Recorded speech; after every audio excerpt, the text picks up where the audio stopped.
Serious. What's your real ghost story? When I was around 5, my aunt got diagnosed with cancer, so my mom left me at my dad's for over a month to be able to care for her 24/7. One night I woke up crying and asking if my mom came with my aunt.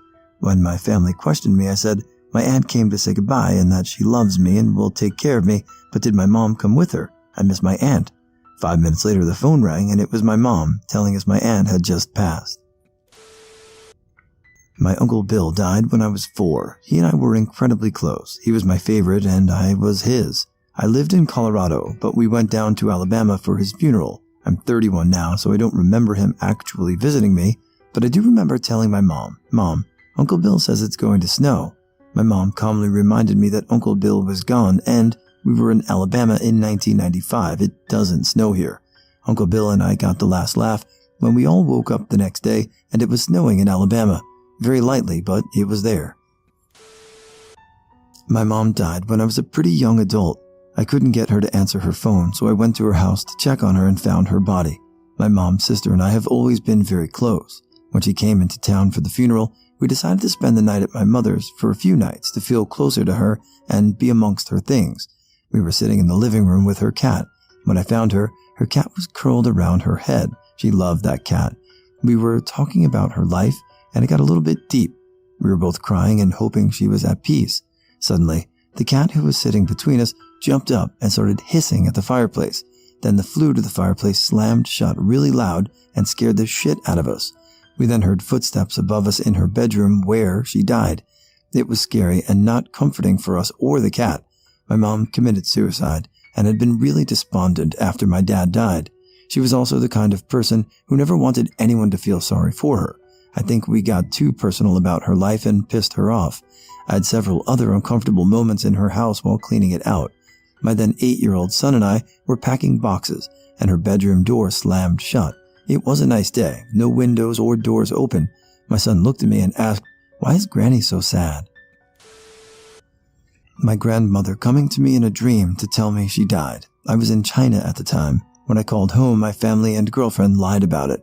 The next night, I had the same dream and called home to check in, but they lied again. I finally got my girlfriend to admit it. The dream stopped. When I got home, I was told that the last thing my grandmother said was to ask for me by name.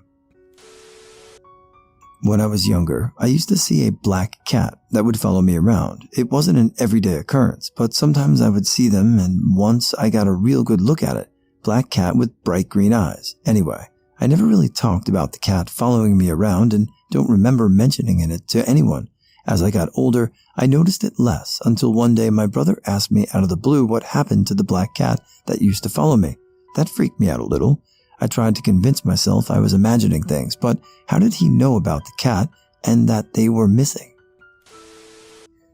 Was visiting a friend in Chicago. She told me under no uncertain terms, the ghost of a woman who lived there wasn't really fond of men staying there. I was told that I needed to make sure I closed any door behind me lest she slam the door behind me. Sure as shit. First night I'm there. I get up to go pee in the middle of the night. I didn't close the bedroom door when I came back from the bathroom. Door slammed so hard it knocked a piece of art off the damn wall. My great-grandma died in 92. My auntie got the phone call that night. The next morning, my then 3-year-old cousin came out of her room and sleepily mentioned, "Mama, Grandma Rose, the one who just died, visited me last night. She said to tell you that her hip doesn't hurt anymore." My girlfriend and I were driving back to her parents' house when I was probably 17 or 18. We went down this one road and she screamed for me to swerve. I figured she'd seen a deer. When I turned my head, I seen a woman dressed in white pushing a white bassinet. She was also holding a boy's hand and he was wearing white. They weren't in my rear view. My mom passed away in early November 2005. I had gotten married at the end of May of that year, and she waited to tell the family that she was sick until the end of June. She didn't want to take away from the joy of the baby of the family getting married. It was way too fast, and none of us were ready to let her go. She always said she wanted to go at home, no hospital or hospice, said it for years, especially after my dad passed when I was 16. He passed at home, surrounded by all of us up until the end. That was what she wanted too, in the house he built with his bare hands and the house they raised their family in. So, That's what we did. Basically, her 6 children moved back home and stayed with her for the final 2 months. We took shifts to see our husbands, wives, and work during that time, but at any given point, there were 4 of us there 24 hours a day, making sure she was surrounded by love and never alone. Now, I didn't take her death well. I did everything that needed to be done and kept myself together, but we were close, and this was so fast, and I didn't want to believe it. I can't tell you the number of times I caught myself calling her, to then just stare at the phone mid-dial and realize she wouldn't pick up. Well, a month after she had passed, I was alone at my own home watching TV. It was only about 7 p.m., so dark at that time of year for New England, when movement caught my eye from the left. 12 feet from me, my mom walked through my kitchen, stirring something in a bowl. She paused in the doorway, gave a little wave with her fingers from the hand wrapped around the bowl as her head tilted with a smile and moved past the doorway. I was frozen to where I was sitting, so I called out, "Mom?" and heard her laugh, her healthy laugh from before she got sick and couldn't smile anymore, let alone laugh. I went to the kitchen, but there was nothing. I swear on my life that this was real. She was there. Thing is, my mom was a great baker. She passed a lot of her recipes on to me, and while not as often I would have liked, we baked together. It was time that made both of us happy. We laughed, chatted, gossiped, and drank tea while we waited for some delicious concoctions to come from the oven. To this day, whenever I make her cheesecake, cookies, cream puffs, or meringues, I'm happy. I dance around the kitchen as I stir the bowl and think of her at the time she visited me. She has only visited me in my dreams since, always to warn me or help me with a problem that I'm having. I like to think that she was able to muster the energy to come see me in person just this once so that I knew that she was okay. I didn't have to be sad and that she would always be there. When I was around 7 years old, I woke up in the middle of the night because I thought I heard a loud noise in the house. I walked out of my room and glanced down the long hallway where I could see the streetlight shining through the window onto the kitchen floor. I rubbed my eyes and saw what appeared to be my younger brother standing just beyond the beam of light in the shadow. I walked toward him to see what was going on, and as I got closer and closer, it became more and more clear that this small boy was not my brother at all. It was standing there super still, head tilted and just staring at me with these piercing dark eyes that I'll never ever forget. I ran straight into my parents' room as fast as I could and slept in their bed that night. I never brought it up to them, and I did my best to try and forget it. I think I almost convinced myself that I made it up in my head. Fast forward several years later, and I'm a senior in high school hanging with my then girlfriend, my brother, and a few of his friends at our house. It was dark and storming outside, and our power had just gone out. I decided to light a candle, put it in the middle of us, and we were all just laying there, talking on the floor. Someone randomly suggested that we tell ghost stories, and I immediately thought about my encounter 10 years prior. I said, "Guys, I'm going to tell you all something that I never told a single soul. I saw something many years ago right here in this very house, and I don't give a fuck if you don't believe me or not. 100% saw something paranormal right over there actually, pointing over to the kitchen." Before I could even start my story, my brother goes, "Wait a second, are you serious?" I glanced over at him confused as to why he interrupted me. He then looked me dead in the eyes, his face distressed and turning a little bit white. Did you happen to see a little boy?" My jaw dropped and I was at a complete loss for words. Everyone around us immediately started freaking out too, because they instantly grasped that we had both seen the same thing. I still get goosebumps thinking about it. My grandma and great-grandma and their dog moved into an old cabin. There were so many stories she had about strange things that happened in the house. Sinks turning on in the middle of the night, noises of footsteps in the attic, motion-sensing night lights turning on when my great-grandma was asleep with the dog in another room, etc. Also, there were crosses carved above many of the doorways. When they moved in, my aunt helped with some painting and covered the crosses in the process. As they covered them, they heard noises coming from another part of the house. The next day, the crosses were all back.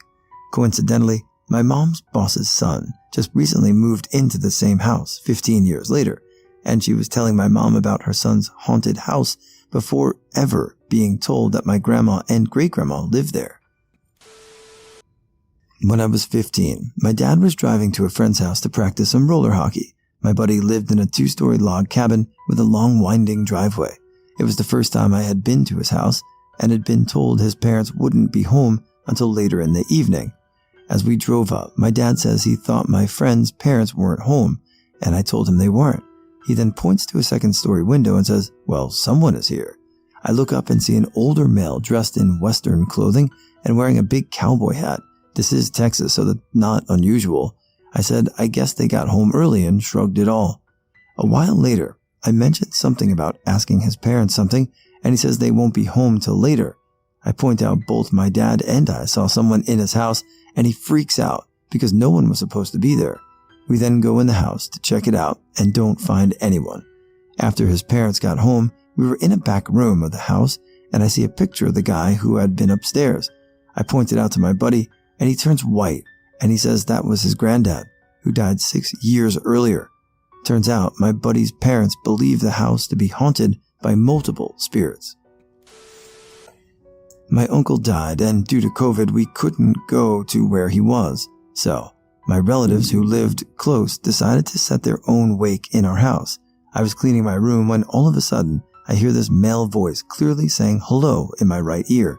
I dropped everything and went outside, but my male relatives were all out. In our culture, when a person dies, we believe they revisit the place where they have relatives. I'm not going to lie, I've had a bunch of paranormal things happen to me, but there's one event that really stuck with me. It was back when I was in middle school, and I received violin lessons from one of my teacher's old students. My teacher always told us to be careful and be respectful in the practice room. It was a soundproof room we had in the orchestra band building because that was the most haunted room. My teacher said you don't want to anger anything or anyone. While I was waiting for my violin teacher to come into the practice room, I set up a chair for me and a chair for my violin teacher and placed it side by side. I ended up practicing for a couple of minutes by myself in the room, and that's when it happened. As I was playing music, the chair next to me looked like it was being grabbed by someone, and it spun around and faced me. The chair even slid back a bit, as if someone had just sat on it. Not gonna lie, I freaked out and was screaming internally, but I decided to keep on playing because whatever it was, it wanted to watch me play. As I continued to play, my violin teacher walked in, saw my freaked out face, and saw the chair facing me. He kinda just smiled at me and said, "Oh, so it happened to you too, huh?" He just shrugged it off and grabbed a different chair and sat next to me, and we proceeded with the lesson with that chair still facing me. Never been so freaked out in my entire life, if I'm being honest. This occurred when I was around 2 years old, so I personally have no memory of the experience, so this is mostly based on what people have told me. I was staying with my paternal grandparents, and I described to my grandmother about how a lady with a dog sat down and read to me in her backyard. She asked what the name of the dog was, and I told her that its name was Bo. My grandmother called my mom and told her what I had said, and my mom told her that my maternal grandmother, who passed away a few years before I was born, had a dog named Bo for a while. There was absolutely no way that I could have known about that prior to telling my grandma, so I 100% believe that the ghost of my maternal grandmother decided to pay a visit that day.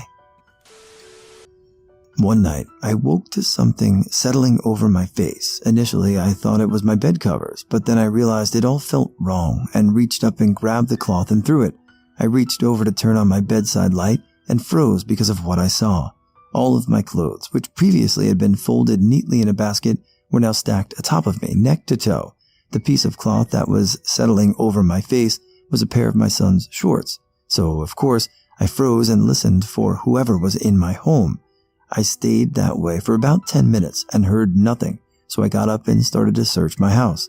The only other person that lived with me was my 8-year-old son, and I found him fast asleep in his top bunk. I know he didn't stack those clothes because the bunk he was in was metal and very squeaky, and he would have definitely made noise getting in or out. He's a pretty serious kid, and I've never known him to play tricks. In any case, I felt that last piece go over my face, so he wasn't there for that. I searched the entire house, and no one was there but us. I believe it was a poltergeist activity. Apparently, stacking is typically what poltergeists do. I also found a random puddle of water once in the middle of the living room when no one had been home. There was no place that could have come from either. Strange stuff. I used to live in an apartment complex, and our apartment was near the corner of the complex. There was a little path near where we lived that led to one of the back gates of the complex. On the left side was some fencing, and on the right was some apartments with windows that faced toward this little path. So, one day a bunch of people in the complex, by the way, this is an outdoor complex, like the ones you see near schools, were hanging out and grilling food, and some kid and I were running around and having fun. We ran down the little path I mentioned and saw an old, decayed-looking face of an old woman, just a face, no body, staring at us through one of the windows. We told our parents, and they checked out the apartment that the face stared out of, but didn't see anything. Turns out the apartment had been vacant for 2 weeks after the couple living there moved out, and there were no squatters found living in the apartment. I'm not a big believer in the paranormal, but I still have no fucking clue what we saw that day. What is the most terrifying thing you've experienced while home alone, not safe for work? Husband away, just me alone with the kids and a massive storm outside. I hear a strange noise upstairs, like a banging noise. I go up and check both kids, see they are both sleeping soundly, and go across the hallway to see the loft hatch door in the ceiling above my head lifting 2 or 3 inches upward, like someone was peeking at me from the darkness of the attic, then slam back down again. As I'm standing there, petrified, it happens again. Then I hear my phone go in my pocket. I pick it up, still stood there panicking on my landing, and it's my neighbor. I'm trying to be calm, thinking if it's a burglar, I don't want to let him know I've seen him, but my neighbor tells me the storms ripped off the tiles on my roof. The wind was howling through the attic and causing that shitty loft hatch to lift up with the breeze. Neighbor came, checked everything, and we damn well got with the locking hatch when we got the roof fixed. My neighbor uses our property to rehab rescue horses. One horse they brought in was Harvey. Harvey was missing half of his face. He was a big, beautiful Morgan stud horse that had an untreated abscess that caused the skin on the right side of his head to rot away. He was still a perfectly functional, friendly horse though. The day I met Harvey, I was asleep in my room on a breezy spring day, and he got through the fence and curiously stuck his head through my window to nibble on my blanket. I woke up to a faceless black demon horse trying to eat my feet. I screamed. He spooked and yanked my whole window out. I damn near had a heart attack. I arrived home from work one day, and the window next to the front door of my 3-family apartment building was broken with blood on the glass. I pushed the door open slowly and saw a trail of blood leading to the first floor apartment door where the door was wide open. I lived on the 2nd floor. I've seen way too many movies, so I absolutely didn't investigate the blood trail. Got the F out of the building and called 911 from the corner to play it safe. End result, son of the apartment owner got drunk midday, lost his keys, so he punched through the window to unlock the door, then busted down his own apartment door. He was sleeping when the police arrived. They left the next month without any further problems. It was somewhere around the mid-90s, some routine day around midday when I was home just by myself. I was maybe 5 to 6 years old at that time. I can't remember precisely because I was so young that I hadn't realized the seriousness of the situation until many years later. My older siblings did already start to attend school, and my parents used to sometimes leave me alone, locking me inside the house. They know I was kind of a responsible kid, so they just told me to not open the door to anyone. They and my siblings have keys, so I shouldn't be bothered. At that time, we lived in a flat in a 5-story block. I'm from Europe, by the way. It wasn't too large, so I just happened to cross the hallway where the front door was located every couple of minutes just by going between the kitchen, the bathroom, etc. At some point, I noticed that the front door handle is lowering down. I thought that I'm seeing things, or so, but I saw it again. It wasn't a joke. Someone tried to get in. I knew the door is locked, but anyway, I was concerned, so I took my stool from the kitchen to look through the peephole. At my age, I was way too short to access the peephole without some stand. The view I saw completely frightened my young eyes. There was some strange man just putting the key into the lock. He might be like 30 to 35 years old and had a baseball cap on. We had 2 locks, one at the height of 3.5 feet and the second at the height of 5 feet. But the lower one was used mainly when we were living in the house for longer.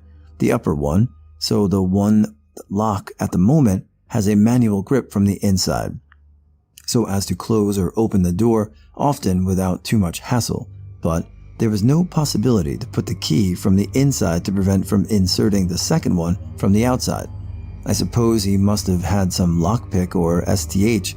He put it into our upper lock and gently turned the key once. To open it, you have to turn it twice. I didn't want him to detect that I'm trying to grapple with him, so only after his first turn of the key, I swiftly took it back to the previous position. He repeated the move 2 or 3 times, so did I. After a while, he got confused and pulled out. I was saved by the fact that he was trying to open the door very skilllessly. If he had done 2 consecutive confident turns, just like everyone else opens his or her own doors, I would have had no chance to hold the grip still, because my hands were way too weak then. Instead, he made 1 turn and waited a couple of seconds before resuming. Probably he didn't want to make any turmoil. That's why he was turning the key gently. Or maybe he was aware that I'm inside and wanted to have me unprepared. I don't know, and I don't want to know. I remember that my parents didn't even believe me in my story then. They thought it's just normal for such a small kid to fabricate, so after a while, I started to believe it was some nightmare and maybe it didn't really happen. I was so young that I didn't really register the situation and forgot about it soon.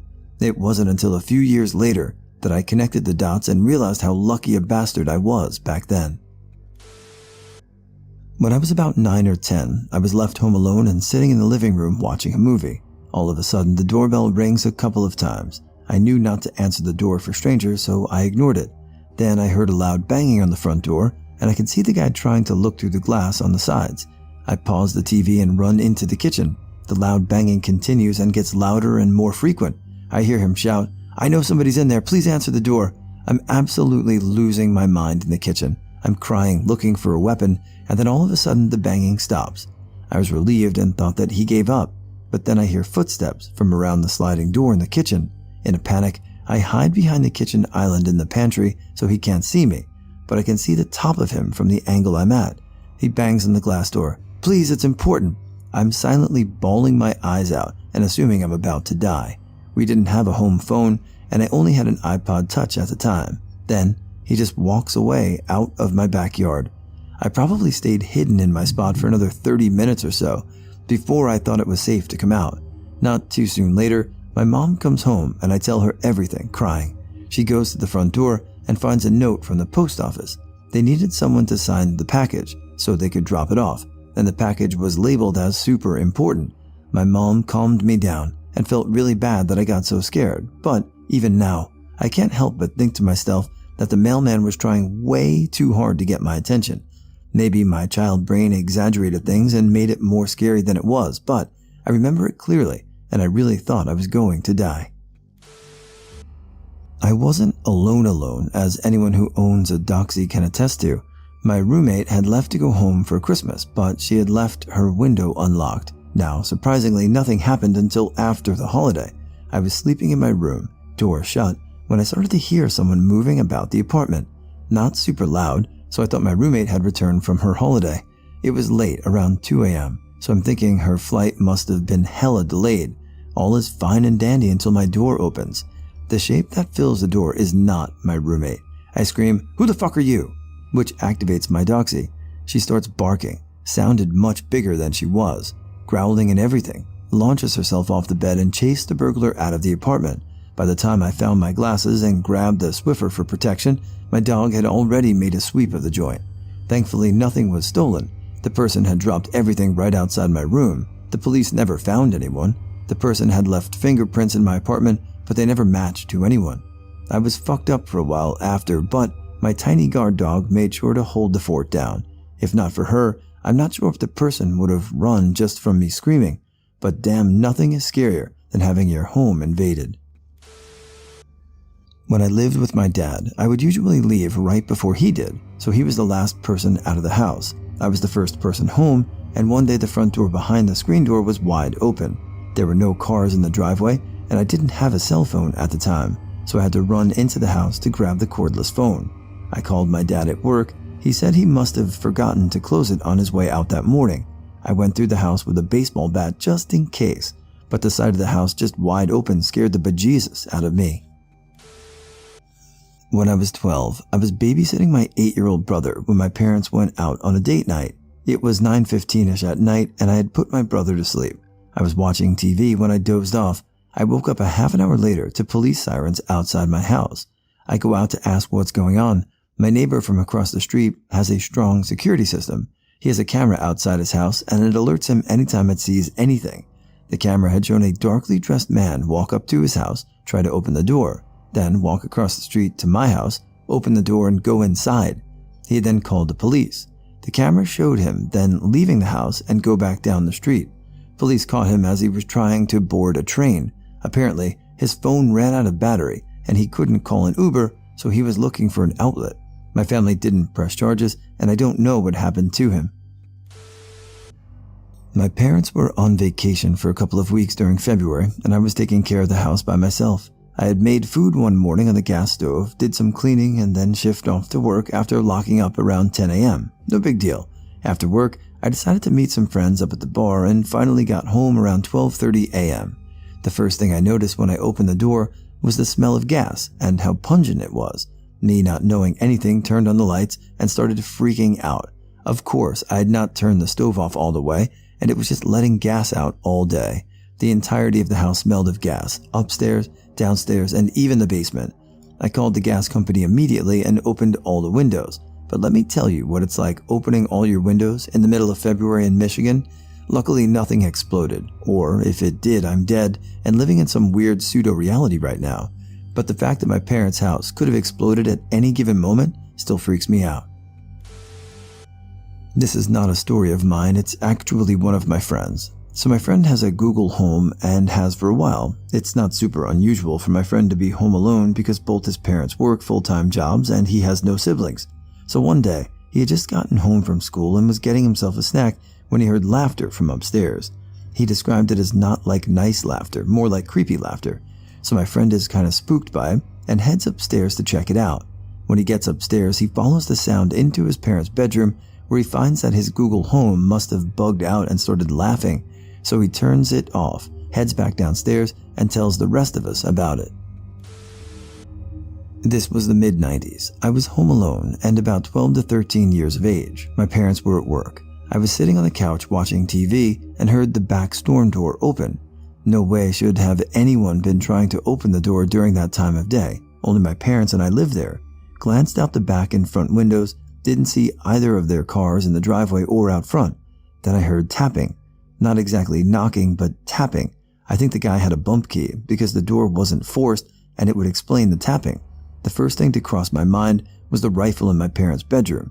My grandfather had died a few years earlier and we had inherited a Winchester rifle that we kept in the corner of the closet, and there was a box of cartridges in my mom's dresser drawer. I grabbed the rifle, shoved a couple of cartridges into it, and just as I left my parents' room and got back to the kitchen where the back door was, I heard one final tap. The lock on the doorknob turned and the door swung open. In stepped a sketchy-looking dude wearing a denim jacket. He stopped dead in his tracks when he saw I had the rifle aimed at him. I then racked the action. He turned around and ran down the street.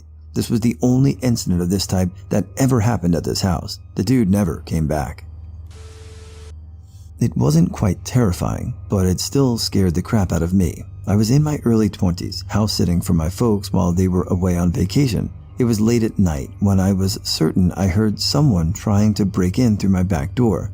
We lived right on the edge of a rough city, so it wasn't exactly surprising. And you know how sometimes you hear a sound and you think it might be someone, but deep down you know it's just the house settling or wind and you're not really concerned? This wasn't it. I absolutely heard someone trying to get my back door open and I was definitely scared. But my response to being afraid was to grab my softball bat and go charging down my stairs. I was going to knock out whoever was trying to get in, or at least that was my instinct. But there wasn't anybody in the house. My back door was still locked and I was apparently safe.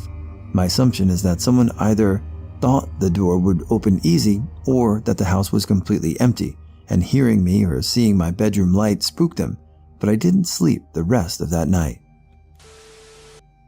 I wasn't actually alone. I had my 2-year-old with me. We lived in a tiny old house that had shoddy locks to begin with. One night, just as I turned off my bedroom light, someone started jiggling the front door handle. It was a seriously small house, so I could hear it. That was immediately followed by pounding, and then someone obviously trying to kick the front door down.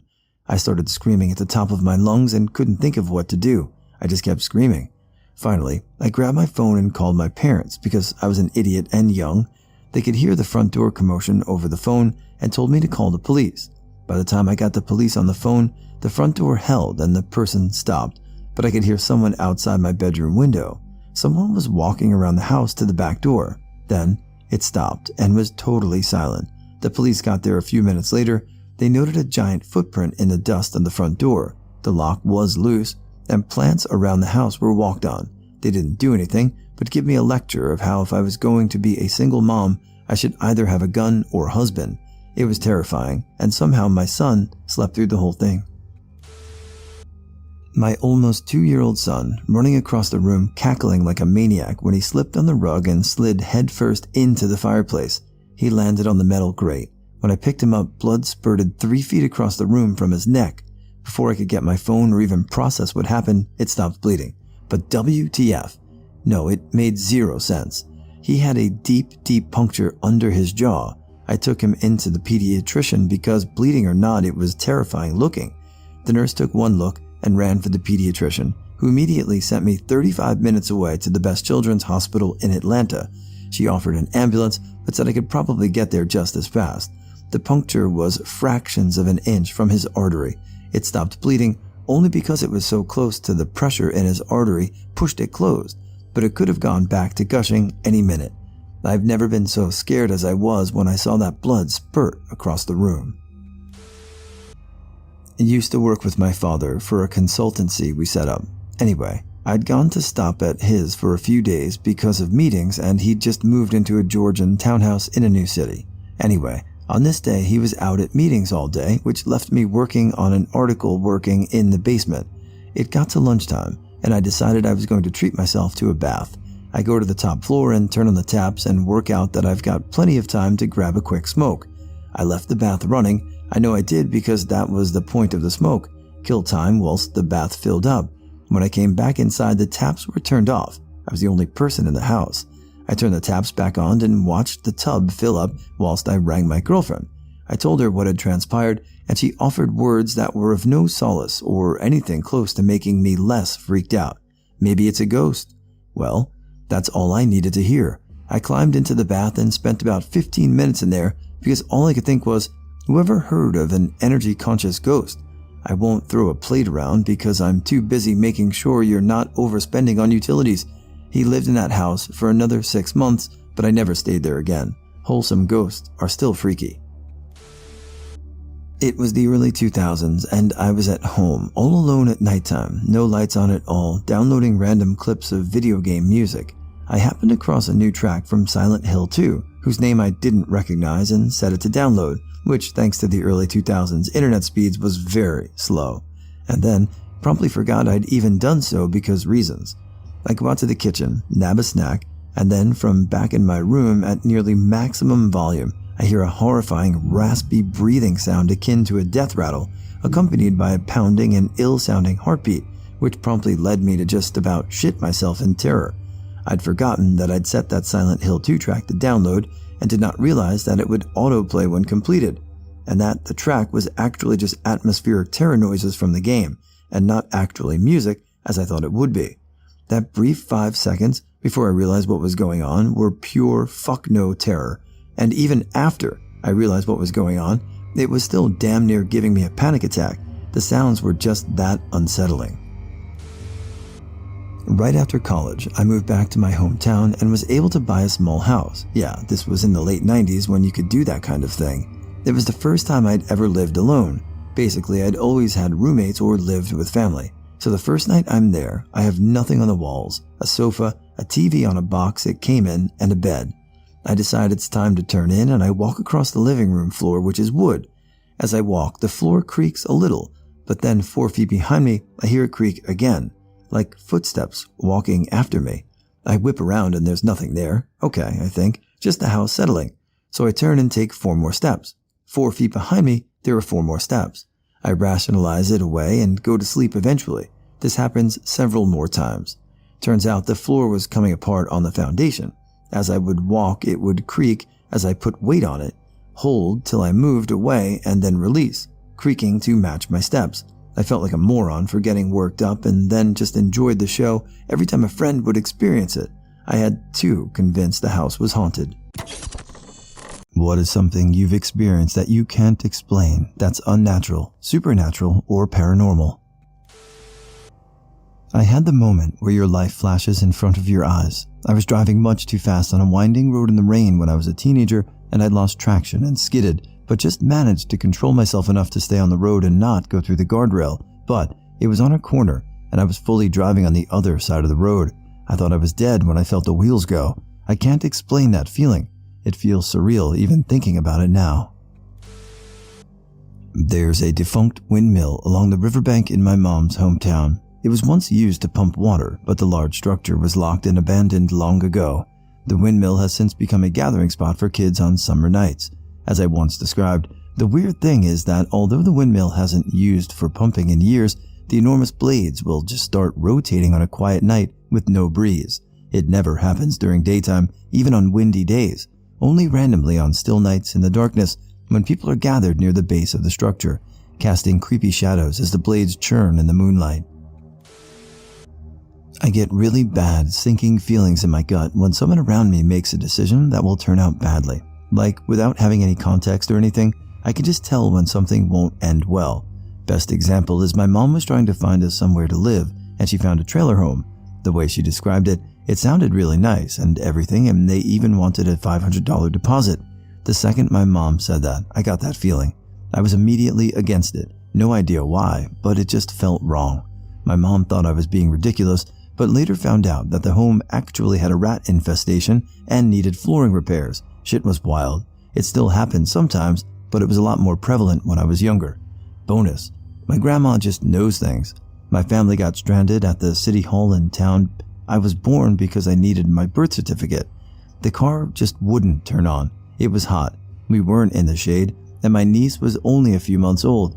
My grandpa was already on the way, and when he got there, he had cold water and a car seat, so my niece could sit in the AC. My mom didn't call him. My grandma sent him on her own and told him to bring the water and car seat. It's scary, the things she knows sometimes. A few years ago, I was meeting my then boyfriend in town. Nothing was unusual that day. We were speaking as normal, and then he had to work, so we hadn't texted for a few hours. I mention this because it's important that his tone or communication didn't influence my perception. I was meeting him outside a particular building, so when I got near it, I recognized him from far away. We had met here countless times before. It was a routine. But this time, the second my eyes looked at him, it felt like someone punched me in the stomach. This awful, sinking, dreadful feeling of grief and sadness. Bear in mind, I'm someone who needs glasses desperately, but never wears them, and I was seeing him from far away. I couldn't see his expression or mannerisms. As soon as I got near him, I asked him if he was okay. He asked me, "How do you already know?" His best friend had killed himself, and he just found out. A few years ago, I was waiting in the car for some friends to show up to an event. It was a clear night, and all of a sudden these wild, weird purple lights show up in the sky. The lights alternated between like blurry moving orbs and just flashes, sort of like there was lightning but without the actual lightning strike. After watching for about 2 minutes, I took out my phone to get a video, and the lights stopped right then. My brother and sister saw them too. I was thinking they might just be aurora borealis, but it didn't really look that way, and we live so far south that those are extremely rare. Also, one time my friend and I saw a black cat the size of a large dog. It was standing next to a big tire on a trailer and was about as tall as it, so that was interesting. Years ago, I was living in Vietnam teaching English. A college professor had sent me a book through the mail one day. I was reading it on the bus on the way to work when I realized I missed my stop. I got off the bus and forgot the book. I frantically looked through my bag, nothing. Oh well, I guess that's a loss. I got back to my apartment that evening, and there were 2 copies of the book on my nightstand. To this day, I can't think of a reasonable explanation. I have a Ouija board that my uncle and I planned to use together on a ghost hunting adventure. He died before we could go. I have the board hanging in my bathroom. Yeah, you're not supposed to leave them out. And shortly after he died, I had a dream he was in my bathroom and talking to me, saying he was sorry. He moved the planchette in my dream. I thought it was a nice dream and thought nothing of it till I went to the bathroom the next day, and the planchette had actually been moved onto the letter E, which was my first initial. I'm 100% certain I left it hanging in the middle of the board as I'm obsessive about keeping things straight. So I fully believe he visited me and really moved it. I don't know how he did it, and people think I'm crazy when I tell them about it, but there's no doubt in my mind it was him. I often have run-ins with a mimic-like entity, and my mother does as well. I've posted what happened to my mom elsewhere, but these are my own experiences. 1. When I was younger, I woke up to a lady's voice calling my name. That wasn't as weird to me as when she swapped from that to my nickname. Only my friends ever use that for me, and she said it so sharply it actually made me sit straight up. The lamp beside my bed was also on, and I had turned it off the night before. The voice used sounded like my grandmother's voice, but she didn't live with us. She lived an hour away. Even stranger, my dad had the same thing happen to him the next night. 2. I have heard the voice of a friend of mine randomly while awake, not anymore though. 3. The scariest one I think happened a few months back. Took a break in a project to make some tea and left it to text a friend of mine about something. Soon as I picked up my phone, there was this long, low, muttering moan coming from the room about 6 feet away. No one else was home. I stopped, looked up at the closed door and mouthed, "What the fuck?" I took my teacup and went back to the other end of the house to think on it. It was as though whatever it was had my father's tone, but it was impossible as he wasn't home. The sound of it did give me chills, and even now I still puzzle on what it was trying to say, if anything at all. I'm pretty used to odd things happening to me, as it happens often, but that actually gave me chills.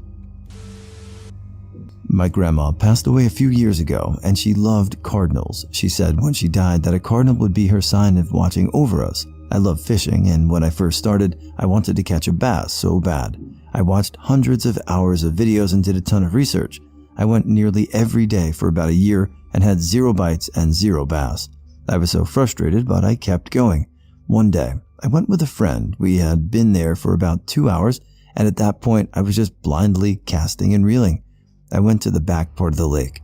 There I prayed and said, "Please let me catch a bass." A minute later, as I was walking, fishing frustratedly, I saw the most bright red cardinal perched in a bush, and it was chirping. I walked forward towards it, and it kept up and to another tree.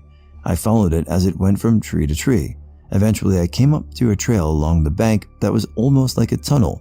It kept down and flew through the tunnel, and I ran after it, but it was completely gone. I looked around and it was absolutely nowhere.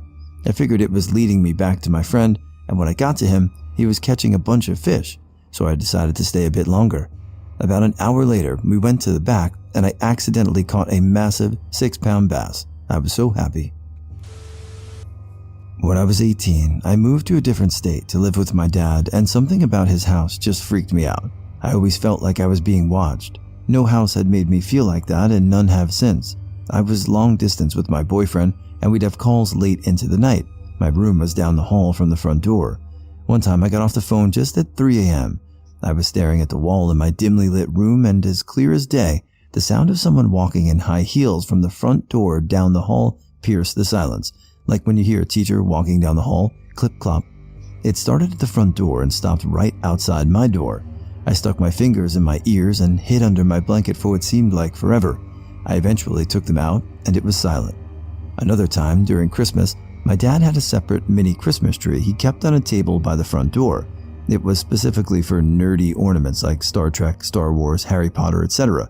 One day, when I got home from school, I was looking at the ornaments and fiddled with a particular Harry Potter one. It was the entrance to Dumbledore's office, eagle statue staircase. You flipped a switch at the bottom which made the eagle spin upwards, and it played the sound of Professor McGonagall saying, "Sherbet lemon," with a whooshing noise after. That night, I once again got off the phone with my boyfriend just after 3 a.m. I started hearing a weird garbled noise on the other side of my wall. Confused, I listened closely, and suddenly it hit me. It was the Harry Potter ornament, continuously going off like someone was flipping the switch over and over and over. I got a sinking feeling and again covered my ears. Eventually, I uncovered them, and it had stopped. When I was a kid, I'd fly out to spend the summer at my dad's house. My room at the time was at the end of the same hallway. It had been added after the house was built, so there was a window in my room where I could see into the living room. Around 9 years old, I was laying in bed in the dark with my door open when I heard from the doorway, "Go to sleep," in a low but harsh tone. I thought my dad was messing with me, so I looked over, but no one was there. I got up and looked through the window, and my dad was knocked out on the couch in the living room. You'd have to run through the whole house in a circle to get from my room to the living room. There's no way he could have silently done that and make it to the couch and look past out by the time I got up and looked through the window. My dad wouldn't do that anyway. My grandma later told me as an adult that my original bedroom had been added to the house because it was a walk-in closet shoe room of the original female owner. She had died in the house at an old age, so I guess that's why she was clip-clopping down the hallway. This last one isn't mine, but my oldest brother and his wife's story. I want to preface it by saying my brother isn't the type of person to lie about this stuff, but especially not his wife.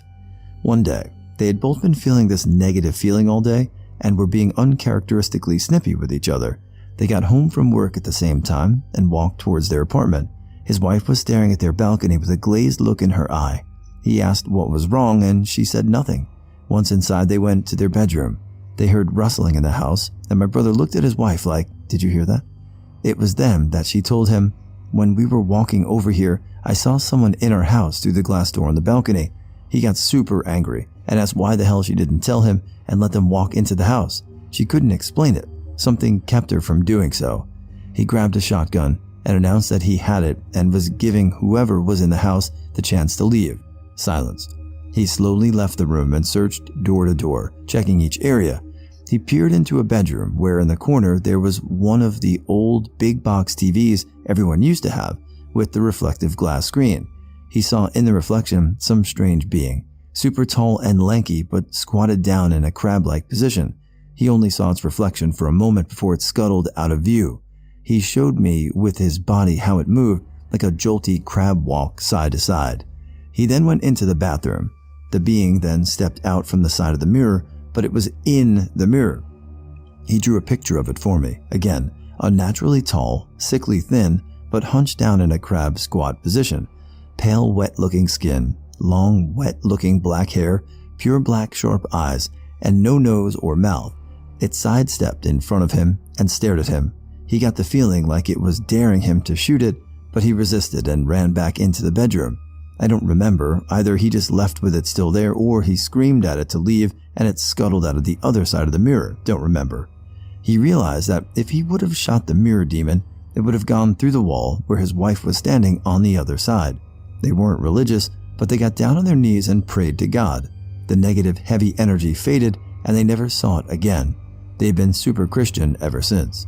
A couple years after hearing that story, his wife said she got freaked out because she was watching a paranormal show. The specific episode was based on a tribe somewhere in a different country and a demon they were afraid of in their culture.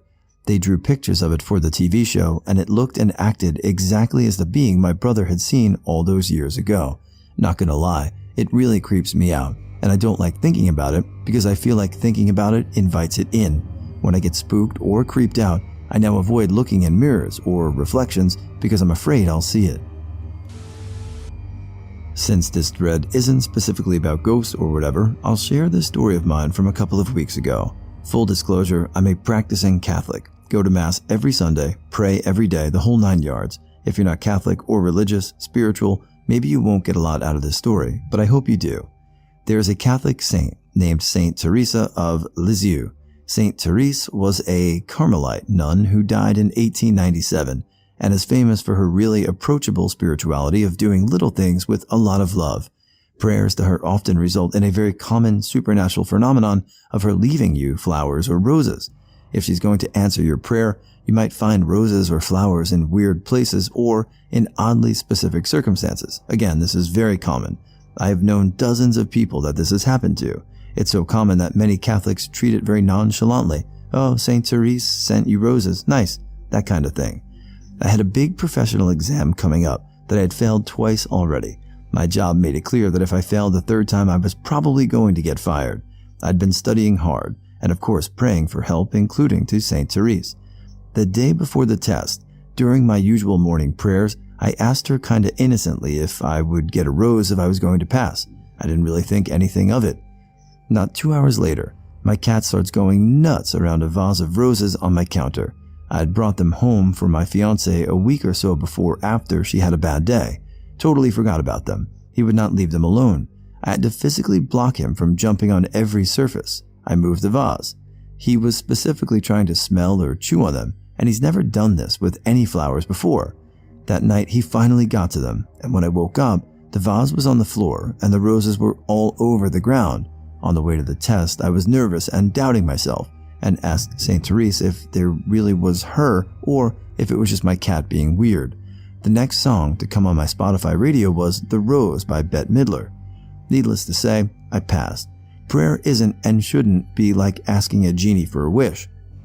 And I'm not usually the one to believe in that mystical, supernatural side of Catholicism, but sometimes the good Lord and the saints will help you if you really need it.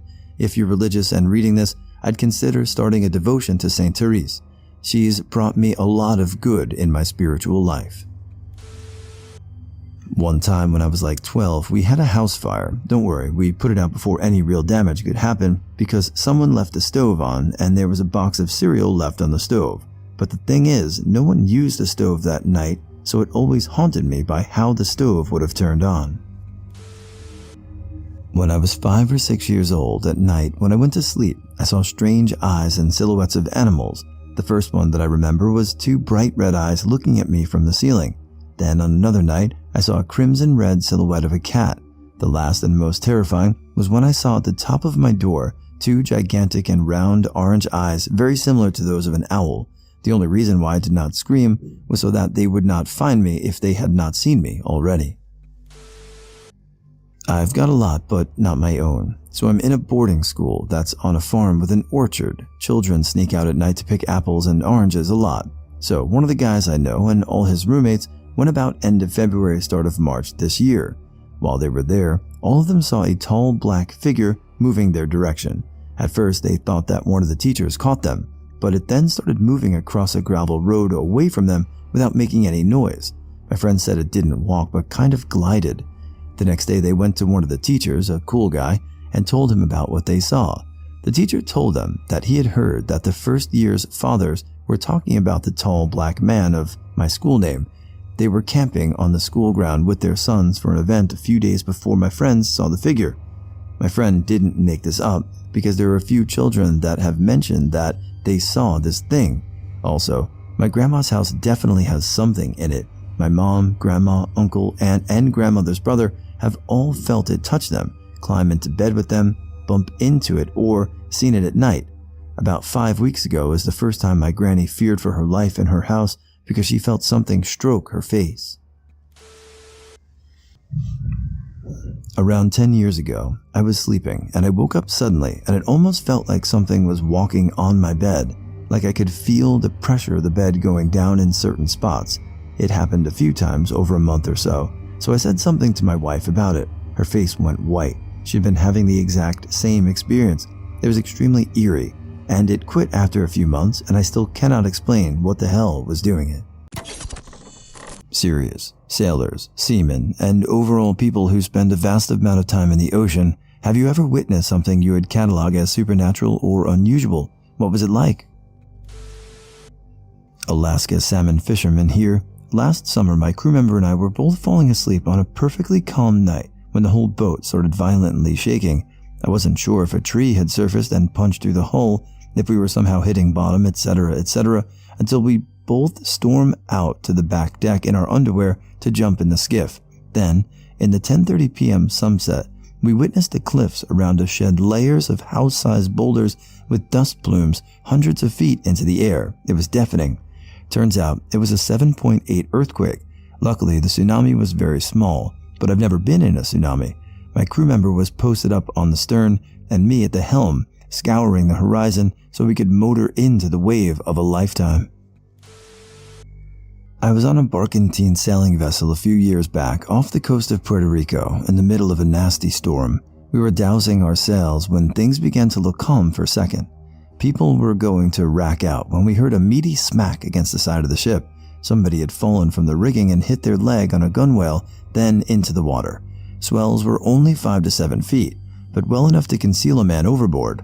The night was pitch black, except for on occasion there was this bright blue lightning. Every few minutes it would give just enough illumination to see past the rain and wind. It was so hard to see where this guy was even with binoculars, man overboard modules, or whatever else we could throw that floats and lights up. An emergency small boat went sent out to bring him in but couldn't find him. As 12 minutes had passed without laying eyes on him, it wasn't looking good. Just a split second later, the lightning gives off the biggest spark and crack of thunder all night. The whole area was lit like a floodlight was shined right above us, and there was our missing man. When the lights were gone, the boat and the man overboard called out to each other. He got out of the water safely. I don't know if the incident qualifies as supernatural or divine intervention, but without that final burst of lightning, we would have never found our man out there.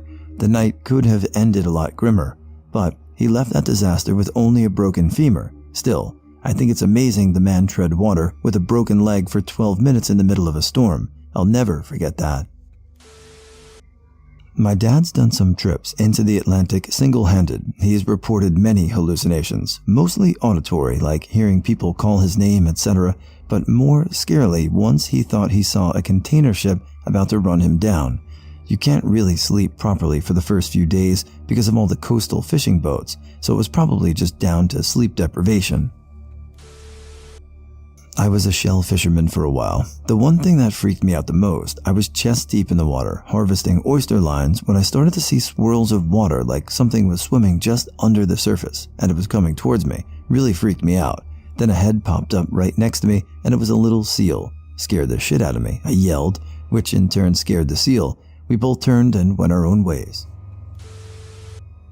I got one for you. I was in the US Navy 2010 to 2014 and deployed twice on 2 different ships. The first ship I was on was the USS Pearl Harbor LSD-52. We were deployed during a Westpac.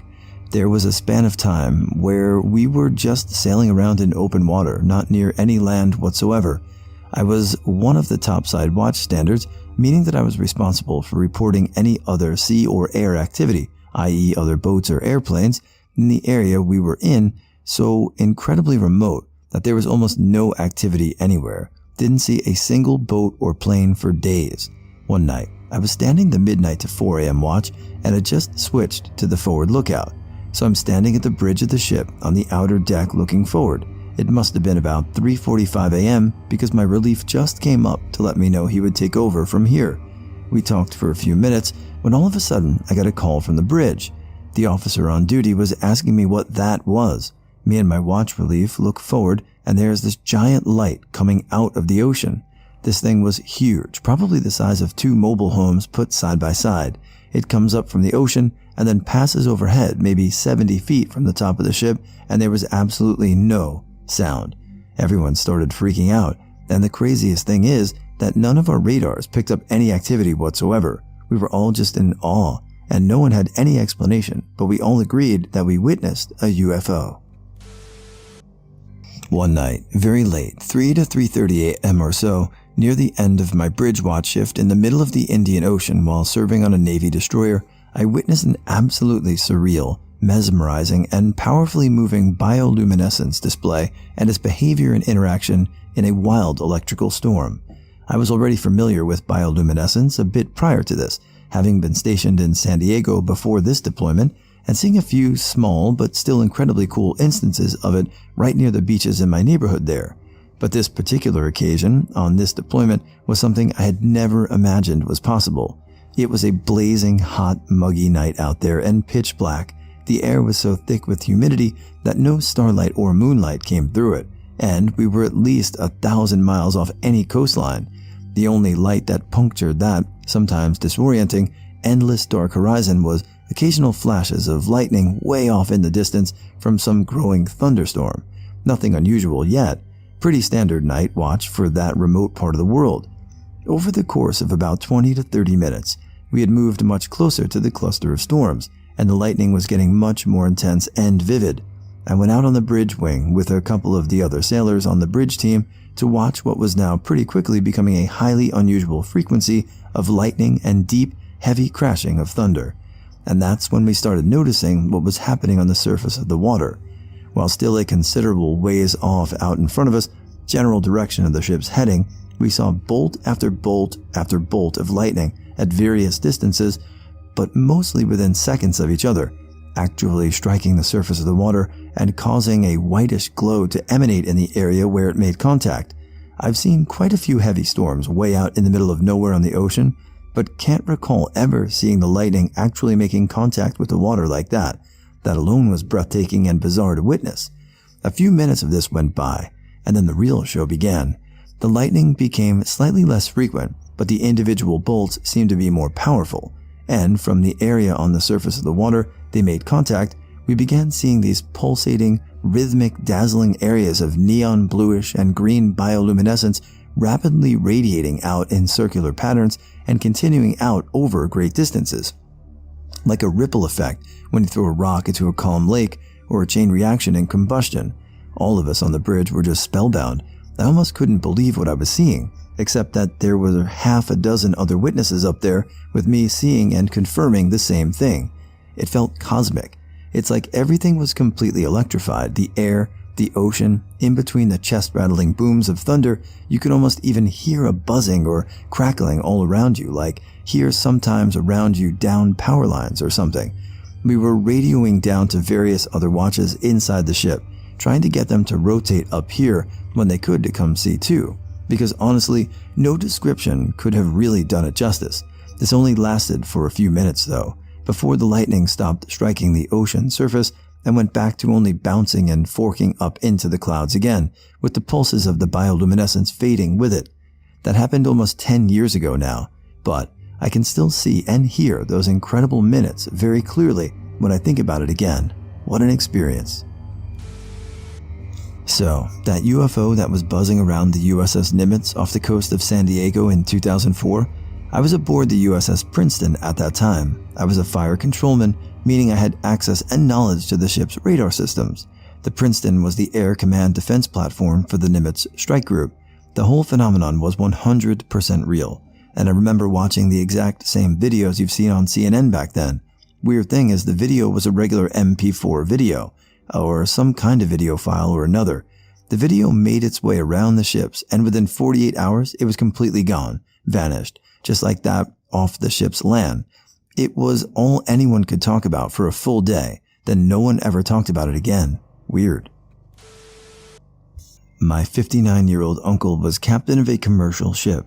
He told us that many years ago, in one of his trips, there was a sudden hurricane which was not predicted. Everything was out of control. The ship started to shake insanely and everyone on the ship was praying. They all thought they were going to die. At this point, my uncle suddenly saw his deceased grandmother, my great-grandmother. He said he saw her right in front of him for a while. I don't remember every detail then, but fortunately they managed to navigate the ship safely out of the hurricane and came to the nearest harbor. Until now, he still believes the things he saw were real because he was too close to death, and in some manner, it's like a way for the deceased people and living people to approach each other. And another thing, he has the faith that the grandmother had protected him in the hurricane. Our family believes it too. One of my dad's best friends in high school was a yacht guy and did the whole thing where he sailed around the world years and years ago. He went with his wife, my dad, my uncle, and a few others of their good friends. They always talked it up and never really shut up about it. When I was a cringy preteen pretending and failing to be edgy, I asked what the worst part was. Dad, yacht guy, his wife, and my uncle all got really quiet and uncomfortable. It took a little bit of prodding, but then they told us about the vest. On the final leg across the Atlantic, they were all tired and looking forward to only having about 2.5 weeks left on the ocean. Yacht guy and his wife were below deck with my dad and uncle when they heard one of the other crew shout there is someone in the water. They got up on deck and started to immediately hear what sounded like a small child crying for help. My uncle, who's not really a talker, interjected that it wasn't an ambiguous or misunderstood scream. It was a clear and definite help. They all started looking around, trying to see any sign of the child. They said the ocean wasn't exactly calm, rolling waves around them, so no clear line of sight. Yacht wife said she saw what looked like a small, bright, bobbing child off the port stern. She says she yelled to my uncle, who was in the wheel, and they turned hard right, trying to get to the girl. After another minute of cries for help, there was suddenly a piercing scream and then silence. They all immediately jumped and turned behind them, each person thinking the scream had literally been behind their backs.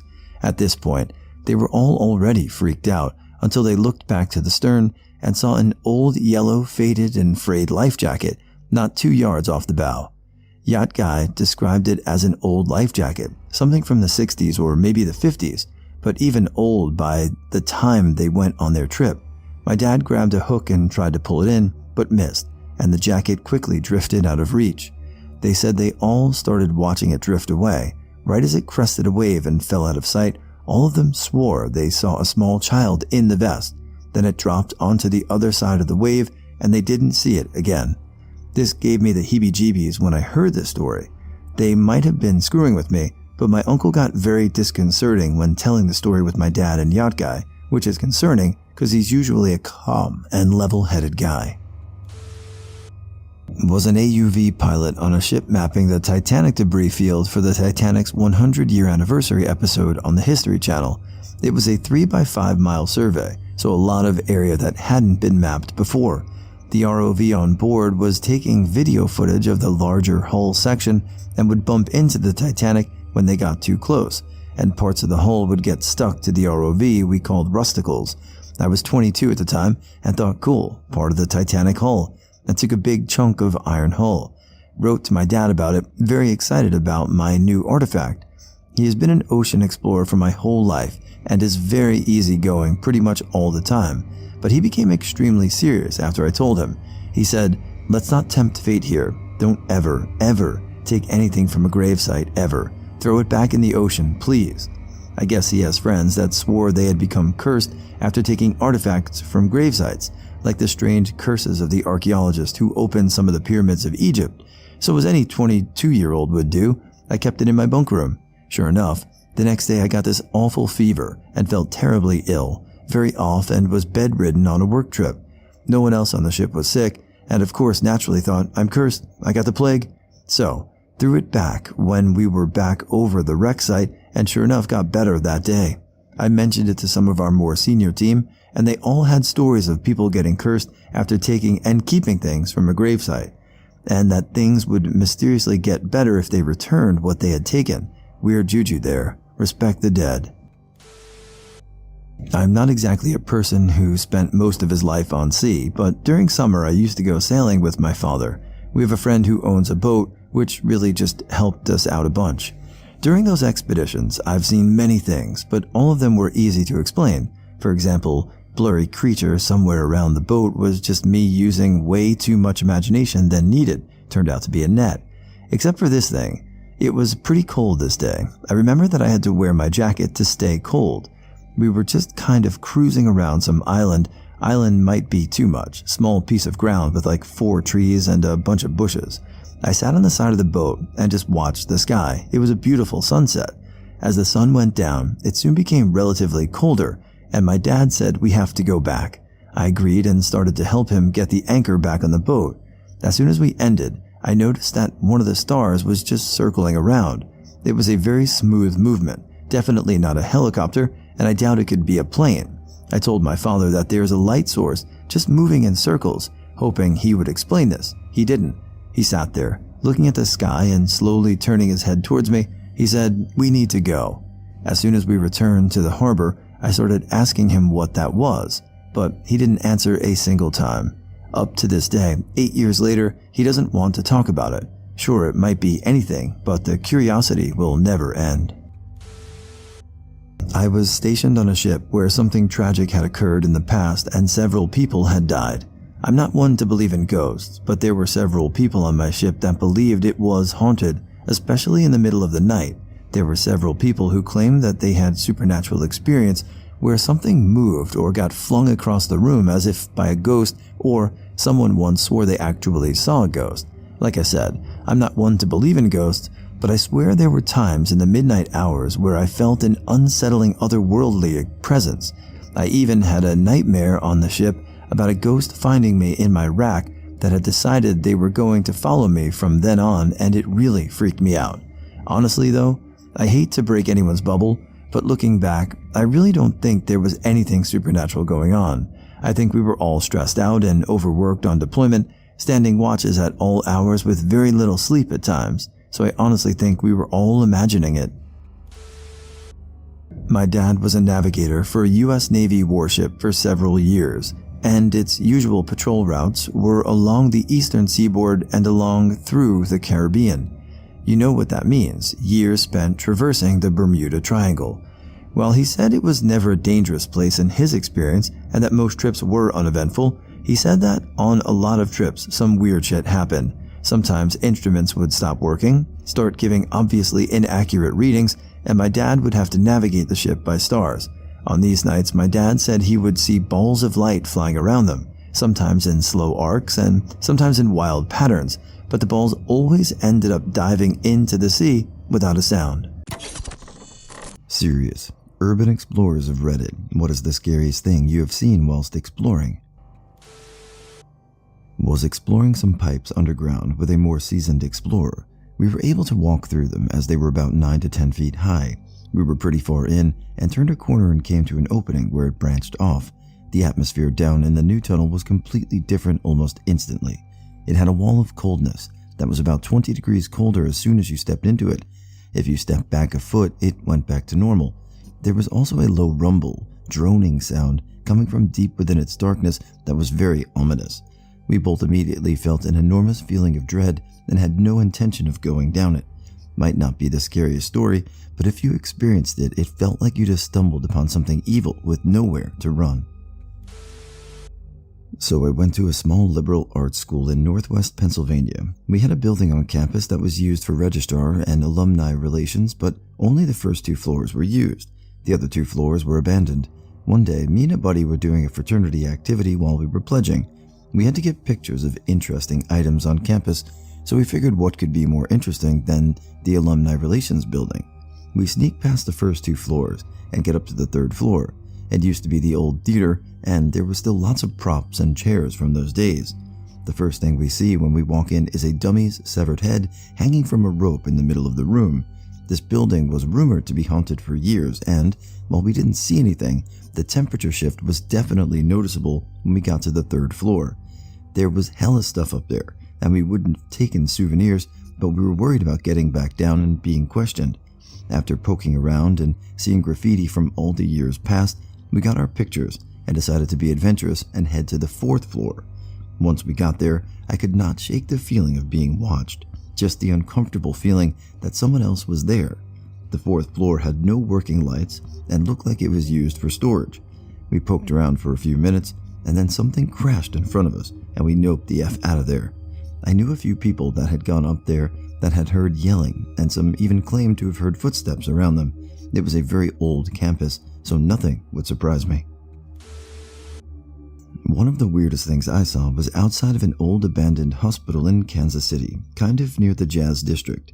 There was a dog house on the grounds, stuffed and overflowing with dog toys. There was also a dog food bowl filled with rotting dog food. This was all contained within the fenced area, which, granted, wasn't hard to get into. Exploring an abandoned prison mental hospital rehab facility. This was maybe my 4th or 5th time going, so I was starting to feel comfortable moving floor to floor through the hospital, as it's in a very rural location on native land and isn't frequented often. It had been abandoned and largely untouched for over a decade. It's me, my younger brother, and a group of 4 of his friends. All had visited together previously. We move confidently through the lobby and main floor of the hospital, but the air gets thick and sticky on the second. We all get an eerie feeling in our gut we hadn't felt before. We all described it as getting nauseous from the humid, gross-smelling air we hit. We move through the rooms, 3 groups of 2 people, cautiously, as we all feel on edge and our adrenaline pumping. We get to the room of a strip of showers, like a locker room shower. Unlike previous visits where this was just an empty shower, on this visit, there was a rotting bird carcass shoved head first down every shower drain, 10 to 12 separate showers in there, and black paint painted around every drain in a circle. Some of the birds were already skeletons. Some had to have only been there for a day or 2. They were still fresh, and the ants had just started crawling on them. We bounced after examining it. Been back once since then. About 4 months later, paint was still there, but no new bird bodies. I explore abandoned buildings on the regular and photograph them. There's been a lot of weird stuff. Paranormal.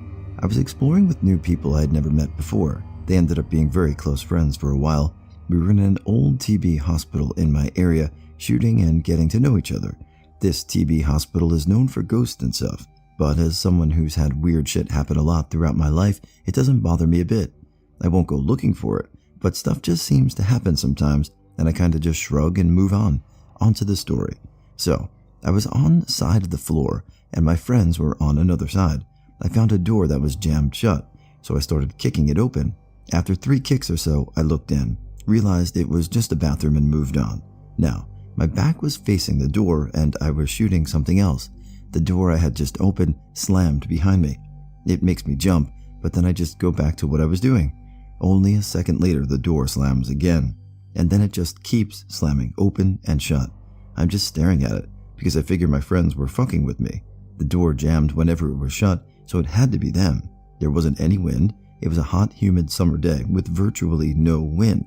Soon after the door stopped slamming, my friend comes from behind me and says, "Stop slamming stuff, security's gonna hear us." I explain the situation and tell them I knew it was them and to cut the shit as I'm laughing. They swore up and down it wasn't them. Then I go back into the room after having to kick the door open again. There was no way they could have been in there. TLDR. I walked into a ghost shitting, and he showed me the difference between an open and closed door. Actual objects found. I was in an abandoned hospital. I'd never explored this one before, so me and my friends were going room to room and opening drawers, being curious before starting to shoot. We get to these black canisters, and we find several human skull caps. A few years prior to me going, fetuses were found. This hospital was known for stuff like this, so I knew it wasn't foul play. I never reported it because security had already told me to GTFO the property, and I didn't. I also swiped some slides of human brains. If anyone's interested, I can upload some pics. I've gone to really dingy parts of several cities. The drug addicts I meet are generally very nice. I explain why I'm there, that I don't care what they're doing if they don't mess with me, and we go on our way. I've only felt unsafe once around a homeless I've met, and I've been doing this since I was about 11 or 12. My dad used to take me. I was doing some room parkour with some friends, and we found a living space in a big AC unit. It had animal bones and some voodoo-looking stuff. That stuff still haunts me because it looked like someone actively lived there. I spent 2 hours hiding in a closet, and I don't know why. Last year, my friend and I were exploring Chateau Lucifer, somewhere in France. A farmer who lives nearby keeps an eye on the castle. He's known to test the windows and doors to check to see if anyone entered the place. We were told to close the door exactly as we found it when we visited, as to not alert him.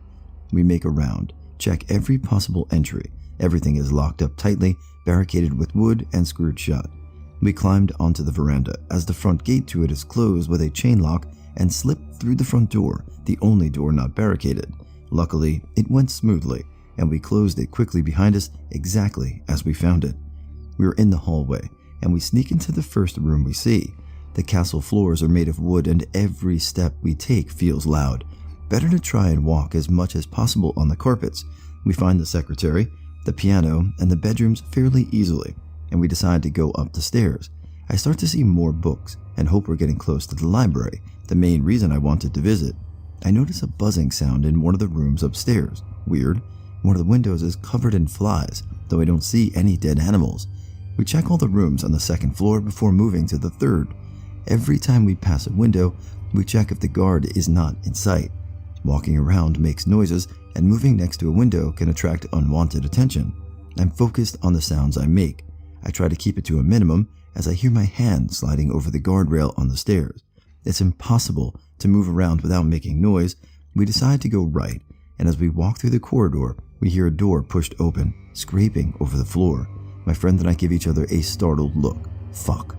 That very instant, I open the built-in closet we happen to be next to and step in. My shoulders hit metal coat hangers and they jingle happily. Double fuck. We close the door of our closet quickly, and I try to make the hangers to stop moving as quietly as possible. For a moment, maybe a minute or two, we hear nothing. There is noise coming from somewhere in the building. It doesn't sound like it's on our floor, but someone definitely came in.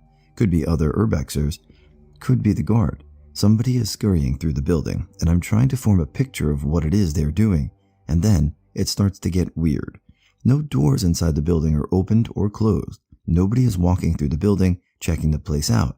We do hear movement sometimes, but mostly floorboards that are squeaking, as if somebody is waiting, shifting their weight from one hip to the other. Sometimes I think I hear a walking frame. They make a distinct click. The sounds are coming closer, and they seem to have moved to our floor. I don't know, maybe one floor beneath us. It's coming from the staircase, I think. It's the only staircase we've seen, the only way out, and whoever it is, they seem to be waiting there. Fuck. Time goes by, and sometimes I can hear somebody flip through pages of a book. They're close now. It seems just one person. I think they're in our corridor, not more than a couple of meters away from us. I think this is a good point to inform you we are both sniffy as fuck. We have been coughing and sneezing all week. It's amazing none of us sneezed. We have a really hard time not to breathe loudly. I had some time contemplating this, hiding in the closet, and then it hit me. Whoever is there, they didn't cough or make another audible sound since they entered. No shouts, no clearing of a throat, no clicking of a camera. My friend tries to communicate by looks alone, as the both of us can't move without disturbing the coat hangers or accidentally pushing the closet doors open. I do understand what he's trying to say. Wait some more or make a run for it. We are in there for more than an hour. Whoever is close, like really close. We heard somebody's hand sliding the guardrail for a short moment. I expect him to walk by our door any moment now. I've expected him to do just that for the last 15 minutes. We both can see a little bit through the cracks, but he must be out of our line of sight. I can see the light shining through the same cracks on the back of the closet. It changes when we hear movement. What the fuck is that guy doing? Doesn't he have anything better to do? The noise seems to move back to the staircase, the exit point. For another half hour we wait. There's silence. Every time, just not long enough to dare hope he is gone. Besides, we haven't heard someone leaving. Somebody is waiting for us. We exchange a look. Make a run for it? I whisper. He nodded. And we hear movement again, scarily close. We're both absolutely sure that if we run, we will run straight to him. So we'd better be fast. Stay together? Another nod. And I push my side of the door open as he does the same. Our muscles are stiff, but we run anyway, not looking back. The hallway is empty as our footsteps echo loudly. Nobody is at the stairs. No shouts. No other set of footsteps breaking into a run. We fly down the stairs, cross the hallway, and find the front door exactly as we left it. I yank it open, and it widens without a sound. I jump over the balcony rail, land in the bushes, and start running again. Only when we're back on the streets we dare to look back and start laughing. In the car, we talk about it, and we can't figure some stuff out. We heard the door squeak, but the only entrance that was open didn't. We both heard the movement and the other noises at the same time. We heard no footsteps, ever.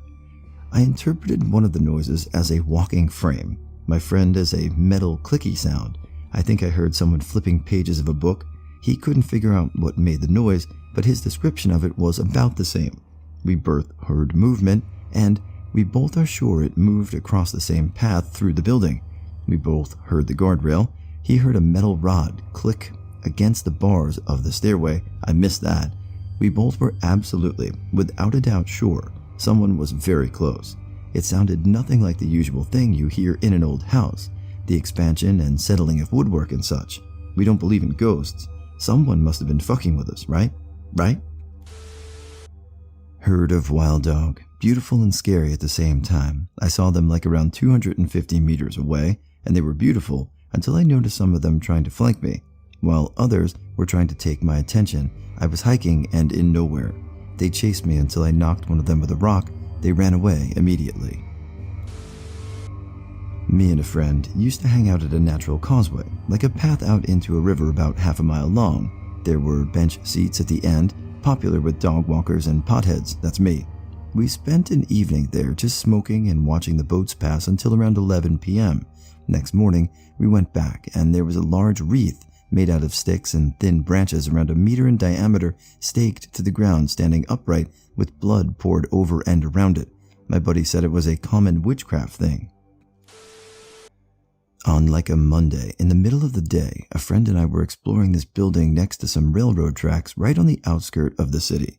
We drove around scouting out the area and saw this one SUV with two sketchy-looking dudes unloading something that looked like a trash bag full of something heavy. We say fuck it and go around somewhere further to park and make our way into the building. Well, While in the building, we hear a train go by, and then like 4 to 5 police cars come swarming. My friend and I see these same 2 sketchy dudes running down the railroad tracks with 2 of the cops following. We booked it out of there before more unfolded, but I'm convinced that those 2 dudes were dumping a body onto that train and got caught in the process. A room filled with bones from the ground to the ceiling. If you ask where this was, in the catacombs of Paris. If you get there, take a tour guide with you, and this is not just advice, it's a life-saving measure, because you don't want to get lost in these catacombs. When your light goes out and you're lost in the darkness, you're dead for sure. About the bones. First, it seems like some Halloween decoration until you realize these are real bones down there, most from the 18th century. But the catacombs were used many centuries before. There are a lot of unknown ways and hidden rooms. It's a labyrinth, as said. Without a guide and proper equipment, you're lost. This happened to a lot of people, like in the 90s.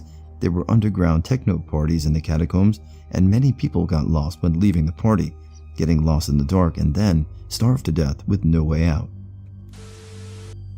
Walking through Grossman's, an abandoned resort hotel from the 20s, everything was destroyed and mounded and falling apart except one door. When I opened it, a clean hotel room, clean carpet, fresh-made bed, clean windows, furniture.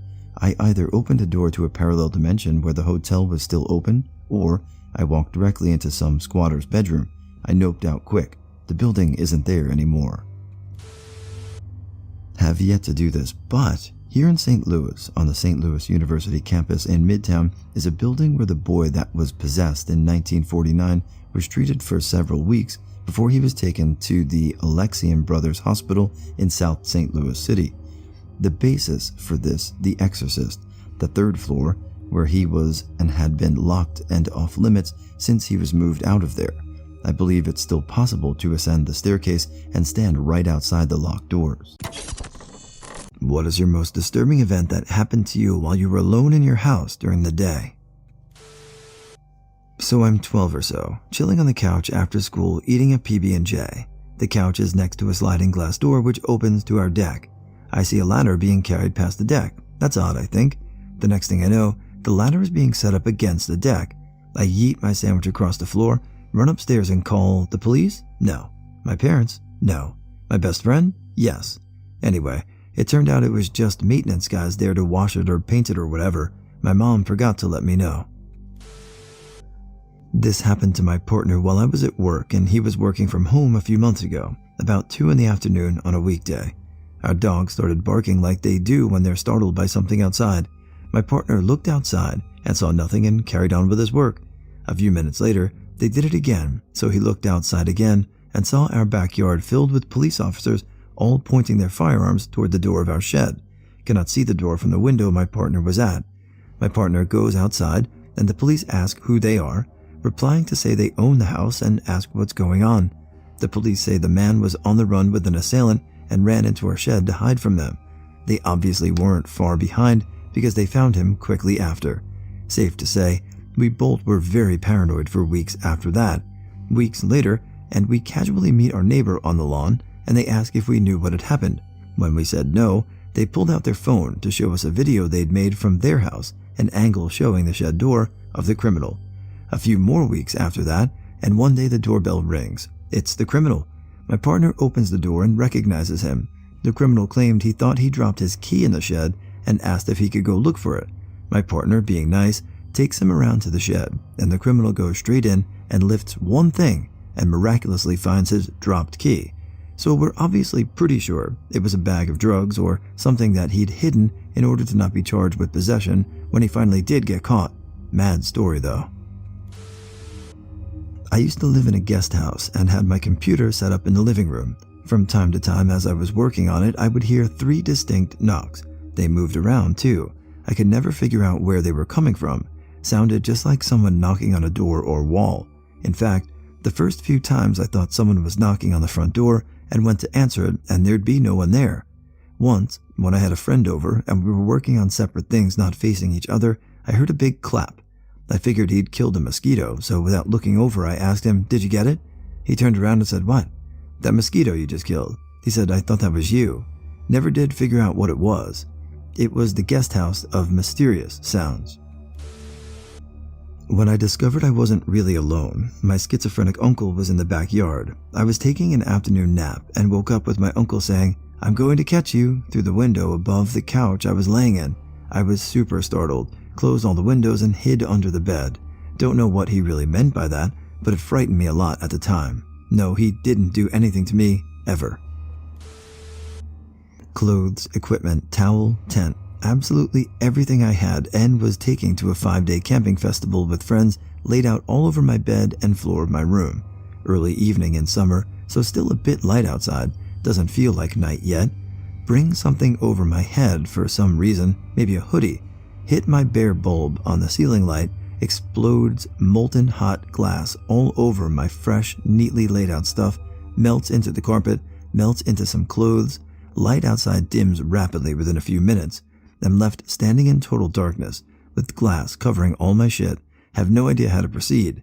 Entire being fills with despair and anger. That shit still haunts me. Wife was at work and kids were in school, so I was home alone. The house was very quiet. We had recently moved to this house, so I was still getting used to the sounds of the neighborhood and the creaks of the house. During midday, in the still of quietness, I hear a loud bang, accompanied by the house shaking. It wasn't a gunshot or a thunderclap. Something hit my house or fell over inside. I went to every room, expecting to find a mess or a broken window. Nothing. Every room is as it should be. I ventured outside, expecting to find something wrong. Still nothing. Everything looks normal.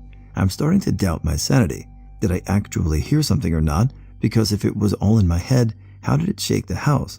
Days later, I'm working in the backyard and happen to look at my living room window. I see the outline of a very large bird of prey, likely a hawk. This hawk flew right into my window. It then must have picked itself up and flew off. It was then that I put it together. This hawk probably made the loud noise I heard when the house shook. I felt bad for the hawk. It must have hurt to hit the window that hard. At the same time, I was glad to know I wasn't going crazy.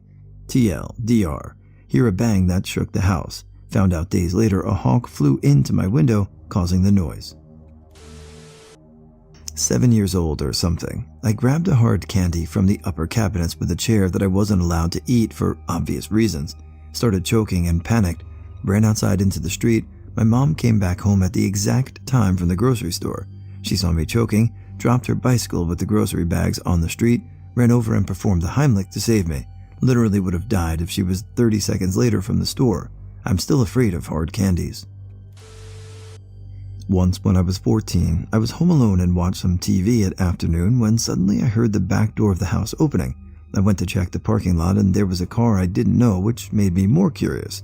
I took all of my confidence and went to the door, and there was a guy who said that he was a friend of my parents who came to my house because my parents, which were on a birthday on that day, told him to get something for them. But suddenly he said he has to leave now and left. When my parents came back at evening, I asked them about this guy. It wasn't a friend of theirs. It was a stranger who maybe tried to break in my house but left because he was caught. I was pretty shocked and always closed the back door of the house after this event. Right after we moved into our old house, a guy showed up asking for someone who didn't live there. About 10 minutes later, he comes back. I again tell him no one by that name lives there and he needs to leave and not come back. Not even 5 minutes later, I see him through my window walk directly to my back gate. Dude jumped it and was in my backyard. I yelled from the window that I had a gun and was on the phone with the police. He ran to another fence, jumped it, and ran off. Turns out the house was a flop house where they made hash, not honey oil. It was busted and everyone was arrested. There was an illegal marijuana grow in the backyard and all the plants were ripped out of the ground. The guy who rented the house was the guy this dude was looking for.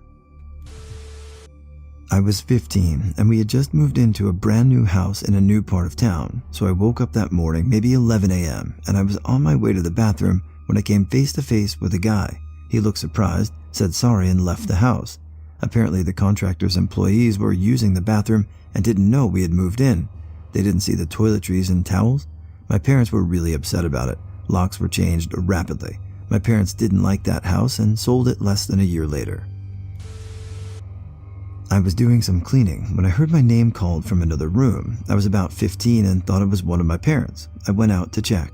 I forgot that I was home by myself. Even our tent was out. I heard my name called again, and I just kind of shook my head and walked back into the other room saying nope over and over again. Then a chair in the other room crashed over.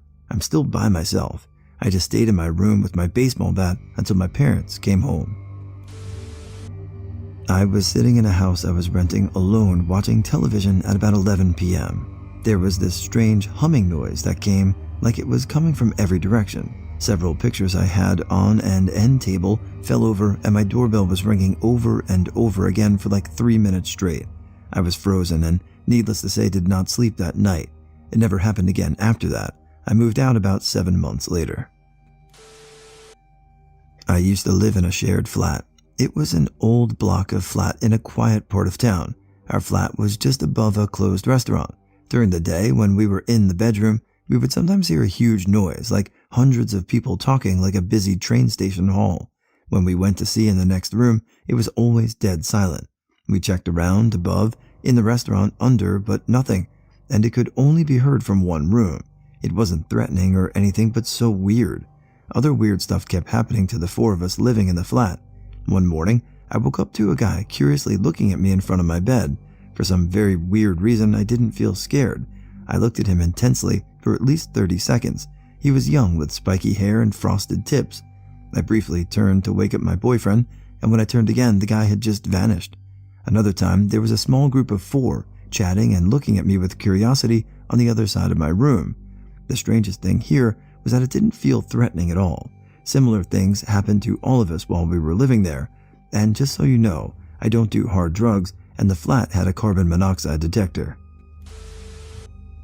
Came home to an apartment I just purchased. Furniture wasn't even in yet, and there was a squatter upstairs unaware that I bought the place. He ran away so fast, but I managed to knock him off balance and smash his face into the railing.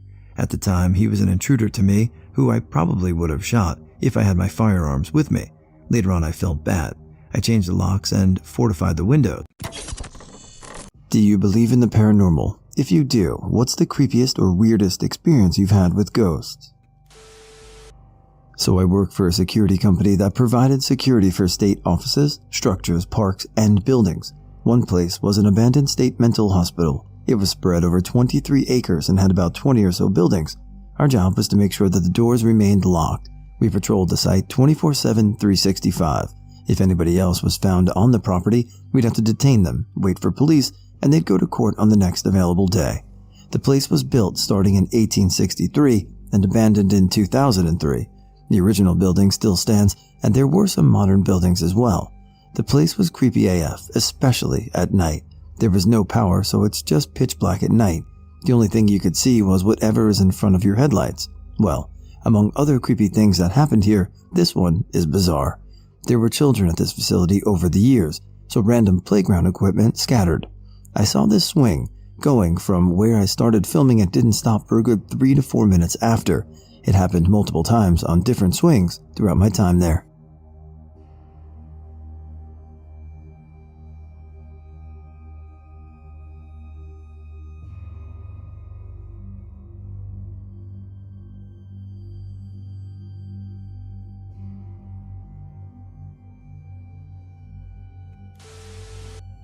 This is an old post of mine, but thought it was worth telling. Yes, I believe in ghosts. I've had enough experiences in my life to fill a book. First, here's a bit of background. I'm from Texas and my husband is from Maine. We both live in Texas now, but during the summer we attempt to escape the heat and visit his family in Maine for a few weeks. I had my fair share of experiences growing up in a haunted house, so I was raised as a believer. Weird things seem to happen frequently, but I don't like to automatically attribute it to a ghost or whatever. I like to think that I'm a fairly logical person and like to try to debunk weird stuff. That being said, my husband is pretty skeptical and doesn't spook easily, so that makes this story even more interesting. Around 11 p.m. one night during one of our Maine trips, he and I were sitting on my father-in-law's front porch and we're just chit-chatting. The porch is raised and looks down over a backyard that runs to the tree line at the edge of thick woods. We were just hanging out, sober, I might add, when we heard what sounded like an adolescent boy singing scales. La la la, la la la. It was just background noise, and honestly, we were so used to living in an apartment in the city back home, so we didn't really think anything of it. In fact, we were annoyed. My husband actually said, "Do you think he knows we're here?" That could be awkward. I laughed, and then I realized what we were listening to. We were hearing what sounded like a boy in the woods, late at night, walking back and forth in the dark woods, singing scales over and over in pitch black. My husband was still bent on the idea that he should give the guy some warning that he had an audience, so we sang a tune of scales back to him. La la la la la la la.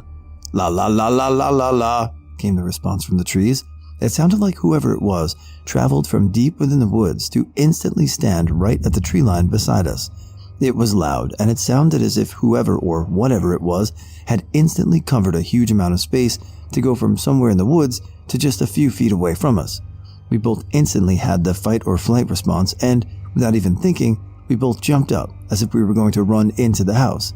Something about it felt weird, and we had flipped a switch from harmless, awkward fun to terrified. "There's a house back there, right?" I asked my husband. "There has to be," he said back. We were spooked and went in the house anyway. We both couldn't stop thinking about it, and suddenly the details began to sink in about how weird it actually was. First, if that was an actual person, we would have heard them stomping around in the woods. It sounded as if they were pacing back and forth over an area of about 20 feet, and the woods were thick. You couldn't walk through them without crackling leaves and twigs. Second, there was no lights through the trees. If that was actually a 12 or 13-year-old boy, unless he had night vision, he would have needed a flashlight to accompany him, especially if he was taking careful steps as to not make a sound. If there was a flashlight, we would have seen it through the dark. Third, how did he instantly cover that much space to get right beside us at the tree line? I know that voices can be carried on the wind, but there was no wind that night. It also sounded enough like a real person, not a floating voice on the wind, that we both automatically assumed there was actually a boy out there. Lastly, we asked my father-in-law just where his neighbors lived in those woods. He just looked at us and said, "I don't have neighbors. There's no house back there for miles. People in Maine don't tend to have close neighbors." But the next day we went back and checked anyway. There was no sign of people anywhere. In 3rd grade, I swear I saw a ghost floating in the woods outside my house. It was a monk with his head bowed, hands folded in prayer. He was transparent, but you could definitely see his form. It didn't feel threatening or negative at all, but it was still incredibly unsettling. I don't claim that it wasn't a hallucination, but I distinctly remember immediately freezing up with the fear of having seen something incredibly uncanny and running to my parents. We are a religious family, so we prayed that the soul would move on, and I never saw it again. For about a few years after, I was afraid to stare at the window to the woods for more than a second. For sure, one time, me and my older brother were going sledding, and we drove to a nearby hill. We parked and I exclaimed, "Look, the moon is spinning." He obviously didn't believe me at first, but then he saw it too, and we were both just shocked. It was a bright winter day, but up in space it appeared as if the moon was spinning on its axis while moving forward in the sky. It passed the sun quickly before disappearing behind the clouds. No eclipses were scheduled for that day. I still think about it from time to time. The ghost in my childhood home was known to us. We even knew her name, as she was a recent ghost and people on our street remembered her. She was benign and even had a sense of humor, it seemed. One time, she opened and then slammed shut my bedroom door at 1 a.m, just as I was in the middle of Ghost Story by Peter Straub and Stephen King. Scared the piss out of me, but I could almost hear her laughing. It was almost like we were playmates. She was the younger sister of the kid before me who was almost my age. She only got mad once, and that was when I moved out of my parents' house and got engaged. I came back to spend the night for the first time since moving, and she let me know she was angry, but still did not really hurt anything. I do not yet. I have experienced inexplicable things. We still have my late grandparents' house and stay there periodically on vacation. I was there for a week just after my parents had been there. The second night I was there, I was woken up by the faint sound of a radio in the distance. I could make out that a woman was speaking but couldn't decipher the words. There was faint classical music in the background. I thought my parents maybe set up a clock radio to go off at a certain time to mess with me, but couldn't find one. Could be a neighbor, as the nearest neighbor is half a mile away. The following year, our vacations overlapped. My parents were asleep in the bedroom I had used the year prior. I was in the living room. It was very late, and I was reading silently. My father stomps out of the bedroom and tells me to turn off the radio, as it kept waking them up. I had not turned on the radio. I asked him what it sounded like, and he said a woman talking softly with faint classical music. We agreed it was weird. No one has ever heard it again, and this was 5 years since my parents and I were there together, and I've been back and slept in that same bedroom every year since. This will get buried, but I figured I'd share anyways. There's an old courthouse down the road by where my grandparents used to live. Think like old enough to have an old schoolroom in the upstairs, and people used to be hung there. It had ghost hunters and everything document their paranormal experiences there. Anywho, my family decide to ride down to the river to go catfishing. It's an extremely small town, very country place. We of course were riding in the back of the truck since it was only a mile ride at most. The sun is setting, and as we pass by the courthouse, I happen to notice something on the roof. It's a huge, dark figure that almost looks like it's crouching down. I'm internally freaking out and trying to convince myself it's in my head. Then my aunt asked me if I'd seen that dark figure on the roof too. There's no way to access the roof of that building. It's ancient. We tried to look for it on the way back and even walked back down there the next day to see if there was any possible way to get to the roof, and there isn't. But I'll take that over the guy who had tables and doors pushed in front of the bathroom door to block him in any day. TLDR. Old courthouse is haunted AF. I'm on the fence a lot of the time. I feel like some aspect of it may have some truth to it, but who knows? Okay, so when I was young, my family moved to a rundown farmhouse. Dad had changed jobs. The last owners had locked their 8 cats in the house, and the cats fought, ate each other, and died. Little backstory. It had been about a year or so after we fixed it up and everything so we could actually live in it. One night, little kid me is in bed trying to sleep but having problems like usual when I feel something land on my bed and curl into my legs. My family is full of animal lovers and we have more than a few cats, so I obviously think, oh yay, kitty cuddles. I sit up and look at the spot where I can feel the indent, but it's too dark to see. So I reach my hand out and touch the spot where I feel the indentation. I feel the blanket on my bed, but I start to hear purring, so I'm like, okay, I missed, but the cat knows what I'm trying to do. I keep feeling around until I hit my leg, where I feel the pressure. At that moment I freeze up. There's nothing there, but I still hear purring. I still feel something, but at this point I'm terrified, so I just lay back down and cover my head. Eventually I just fell asleep. I've been living here for about 14 years now, and I'll still hear random purring, feel random indentations, and my cat will start hissing matches and swatting wars with air. I've grown used to it, and we call them our ghost cats. Freaky the first few times as a child. I have a couple, not super scary, but to me it makes it seem more real. 1. My dad was a dentist and had his own office. He usually rented half out to other dentists. It was the same on both sides, his office on the left and the rental office to the right, essentially mirrored. Over about 10 to 12 years, there was a presence ghost. My dad, us kids, and office staff heard a sneezing sound pretty often, usually when the rental office was vacant. We started calling it the sneezer. One summer I was painting the rental, and we had all the doors open from both offices. One day, I went, and one of the assistants said she saw the sneezer. Over the summer, we all caught a glimpse of the sneezer. It was definitely there, but it wasn't weird or scary. 2. My dad died in 2000. I had my daughter in 2003. I was really sad that my dad wasn't around, but life goes on. In 2018, my daughter and I were going to bed. She was asleep, and I was in my room reading. At one point, a slight motion caught my eye. It was near my door. It was just a shadowy figure. I knew it was my dad because it smelled like dentist office. Like he always smelled, of course. No big deal. It made me smile, and I went to sleep. The next morning, my daughter told me a weird thing happened in the night. Apparently, she got up to pee and saw a shadow in the corner of her room. She said she wasn't scared, and she looked at it until it blew away, but it smelled weird in her room. I just said, oh yeah, that was your Grandpa Dewey. We agreed that he was around pretty often, and life goes on. I miss my dad. I think I believe in ghosts, not completely sold on it though. I dog sit for this family that live in a fairly large house about 3 times a year, whenever they go on vacation. He's a Bernese Mountain dog that really doesn't care about much except getting pets and sleeping. So unless someone actually knocks on the door or comes in, he doesn't pay much attention. Last summer, I was sitting out on their deck reading, and he was sleeping on the floor out cold. All of a sudden, out of nowhere, he gets up and runs to the front office that faces the road. At first I thought someone must be at the door, but he always barks when there's a knock, and when I looked through the peephole, no one was there. I looked outside and there was no one walking past or any kids playing either. I come back inside and he's still just standing there staring into the office with his ears up and tail low. He had never done this before, so it was pretty freaky, but I eventually managed to get him to come back outside, but he just lay there staring into the house. 10 minutes later, he does the same thing, runs inside and stands dead still staring into the office. That night, I was laying in bed on my phone around 12 a.m.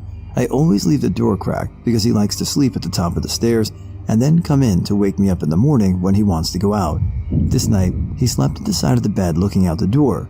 He suddenly stood up and stood at the door overlooking the stairs. Then, I heard what sounded like footsteps downstairs, so I grab his collar and take him downstairs with me. He's on high alert, so I was freaking the fuck out, and I turn all the lights on and make sure all the doors and windows were locked and grab a knife for protection, lol.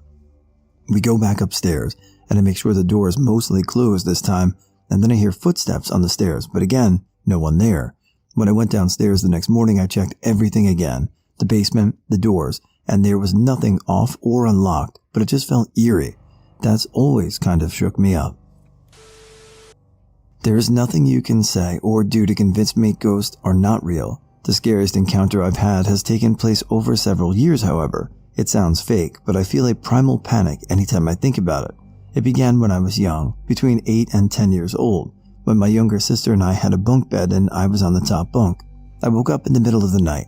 Thinking that something woke me, I looked over the edge of my bed. I saw a human-like figure on the floor with tight black skin darker than the shadows that surrounded it. What's worse is it started to move. I remember my heart skipping several beats as I tried to tell myself it was just a pile of clothes that I was imagining was moving. So I hid under my blanket, then moved to check again to see if it had reset, but it didn't. I stared in utter panic until I somehow fell asleep again. The second time I saw this creature, I was laying in bed, and I woke to sit up and stare down the hall. It was walking down the hall towards my parents' bedroom, and I knew I had seen it before. I had forgotten the first occurrence like it was some nightmare, but seeing it again, that run instinct kicked in, but I was frozen. The best way I can describe this thing is the rake but black. Spindly arms, hunched posture, and human features with stretched skin and visible bones underneath. I forgot about it after the second time. If I had remembered it, I might have said I was having sleep paralysis or some sort of night terror, except I could move, breathe, think, talk, blink. I was certainly not paralyzed. You might say that's still true, except in 2018, my younger sister and I cleaned out our room as we were getting new beds. Our old ones were moved to new positions temporarily. A few of my stuffed animals were on the floor, including a brown horse I named Starbuck. One day, I walked into my room and my younger sister turned to me and said, "I didn't want to scare you, but now I'm sure of it. Starbuck is moving under your bed." I said that couldn't be possible, but we'd been having other signs of ghosts, so I watched him every night and morning. He was moving. I put him on my bed and that seemed to end it. Fast forward to 2019 and I'm reading Reddit haunted stories.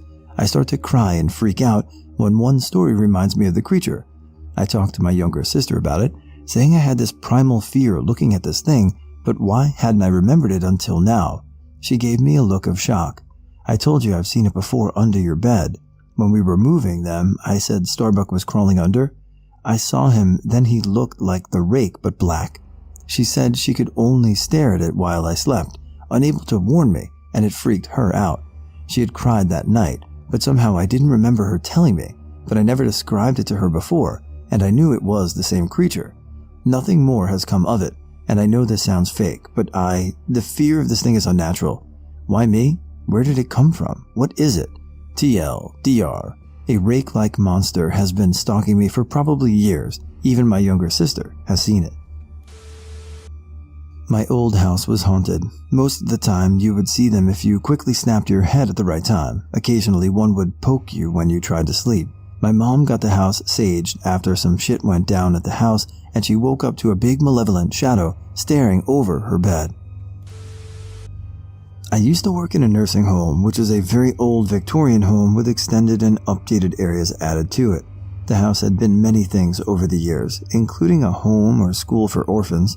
Everyone always said the top floor was the most haunted. This would have been the servants' quarters way back when. It was very cramped with small corridors, barely big enough to walk the hoist down.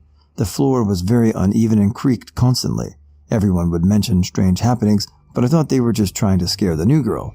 I heard stories of residents who couldn't walk, standing halfway down the corridor, then falling to the floor as if someone was holding them up. Still don't really believe that one. Residents talking to no one, but in a dementia home, that's something you expect, I suppose. Everyone also mentioned how a little boy has been seen by most carers and residents. In my first year, nothing happened. I then changed my hours and became night staff. Of course, they had stories too, although they sounded more believable. My first true experience was on the top floor. You always got the creeps on that floor. They were 2 long corridors in a type of L shape that met at the corner with an old rickety lift. Sometimes, when walking from the end of the corridor to the lift, I would get this intense feeling of being followed, and my brain would be like, don't turn around, keep walking. And I wouldn't look until I got to the lift and press the button. Anyway, this one day I was helping this lovely lady named Ivy to bed. Ivy was always talking to these people. When doing your night checks, you'd get to the top floor and hear her telling someone, "You can have chocolate, go on, I don't mind. Yes, they're very nice, go on, I won't tell." And all sorts of things. Once you stuck your head round, she would get sad and say, "You made my friends go away," if you asked if it was either the little ones or the young girl. So, this one night, I'm helping Ivy to bed. She's on the commode and my manager goes past when I stop her and stand in the middle of the doorframe and talk about whatever it was. I don't remember, to be honest. As we're stood there talking, I suddenly get this intense feeling come over me, like someone had got an ice cube and drew a line from the top of my head straight down my body. The half of me that was stood outside the door was warm. The half of me stood inside the room went icy cold. My skin prickled, my body froze. I heard this long, drawn-out whisper in my right ear say, "Excuse me." It sounded like they were right against my ear, and yet so far away at the same time, like coming from a tunnel. The voice was a woman's voice, but a youngish voice, not an old voice. She didn't sound angry either, but just like she was trying to get my attention. I whipped my head around to look at Ivy, who had fallen asleep on the commode, so it definitely wasn't her. Plus, I knew her voice, it wasn't her. There was no one in that room other than me and Ivy. I turned back to my manager and asked her if she had heard that. She said she hadn't heard anything, but she looked freaked out. I told her what had happened, and she and I just stopped talking mid-sentence, and all the color leached out of my face, and my eyes went huge. That bitch left me within 2 seconds. I finished helping Ivy, a bit shook up, and then went downstairs. It was so creepy, and I'll never forget the voice, the feeling, or how it was said. The only thing I can think of is the girl wasn't happy that I'd left Ivy on the commode, who had then fallen asleep while I was talking and was trying to get me to finish helping Ivy. There was 1 or 2 other events, but nothing like that again. This'll probably get buried, but anyway, was walking the dog on a windy evening in the light of the full moon on a lane with a row of chestnut trees to my right and houses to my left. Next to the trees was a shallow and narrow, probably 2 foot wide and 3 foot deep with 1 foot of water ditch. Next to the ditch was an electrical barbed wire fence to keep the cows in the field on the right. I turned around at the end of the lane to walk back, and I see this huge guy, like a good 2 heads taller than me and 5'6", with dark hair and wearing a dark trench coat, crossing the road with a brisk pace. I yelled for him to watch out for the barbed wire as he was heading straight toward it. Before I finished that sentence, he had passed between the trees, crossed the ditch, through the barbed wire, and disappeared when he was around halfway in the field. I noped out and ran home with the dog, who was utterly surprised at my behavior, and there I started thinking. It was a windy evening, yet the guy's hair or trench coat hung straight down, didn't move at all. Then he crossed the ditch, but I didn't hear the splashing sounds. Could also be because of the wind, but I was 10 feet away, nor saw the water moving. And no one walks through an electrical barbed wire fence without hurting themselves badly, and without moving the wire on the fence. He didn't step over it nor duck under. He just walked straight through, and the wire hung perfectly still. Get chills just thinking about it. What's your creepiest or weirdest coincidental experience? 6 years ago, because of my drinking, I'd been homeless for about 8 months. I'd been at a shelter for a few weeks, and one day, as I walked from the library back to the shelter for dinner, I decided I couldn't take any more. I was ready to kill myself. That prior August, my mother had passed away, so on the street that evening I said to her, "I can't take it anymore, Mom, help me." Back at the shelter, after dinner, us bums waited for showers and bedtime. That evening, the shelter had more residents than usual, and many of them needed clean socks or underwear, etc. On this night, it wasn't scheduled, but the shelter opened the basement where they kept donated clothes. I didn't need anything, but I was bored, so I went downstairs. I browsed the racks and didn't find anything to my liking, so I headed for the stairs. That's where I found Le Mutt.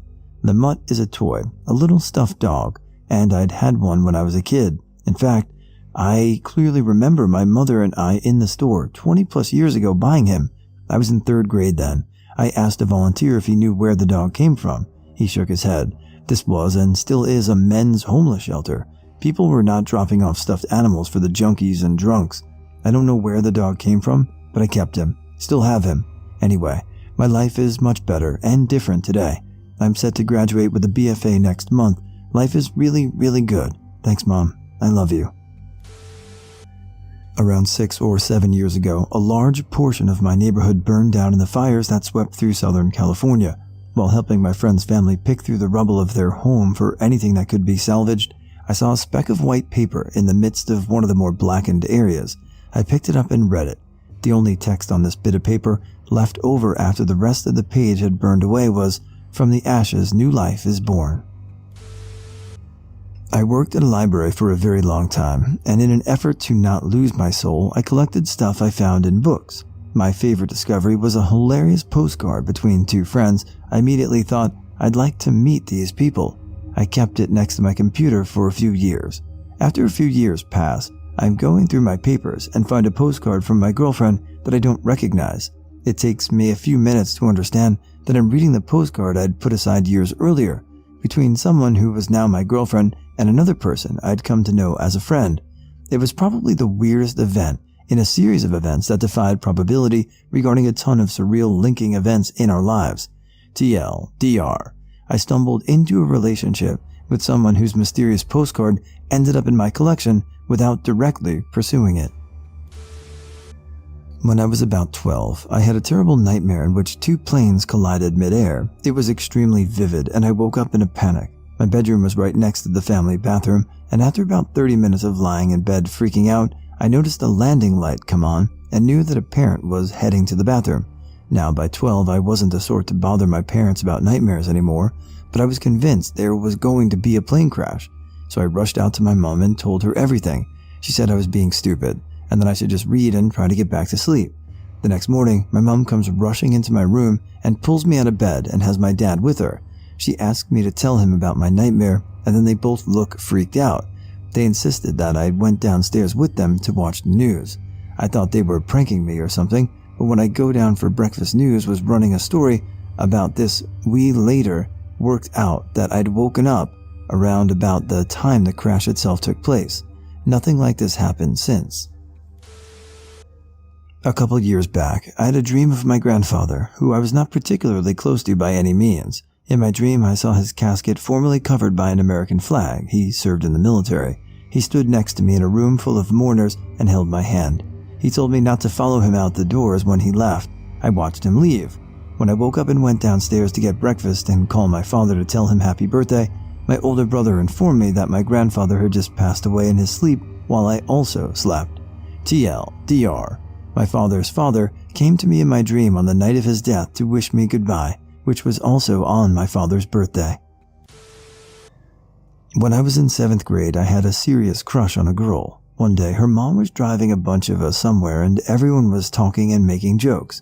I can't remember the exact conversation, but I had a moment of silence where it was my chance to make everyone laugh. I made a super lame joke that brought silence. My moment to impress was ruined.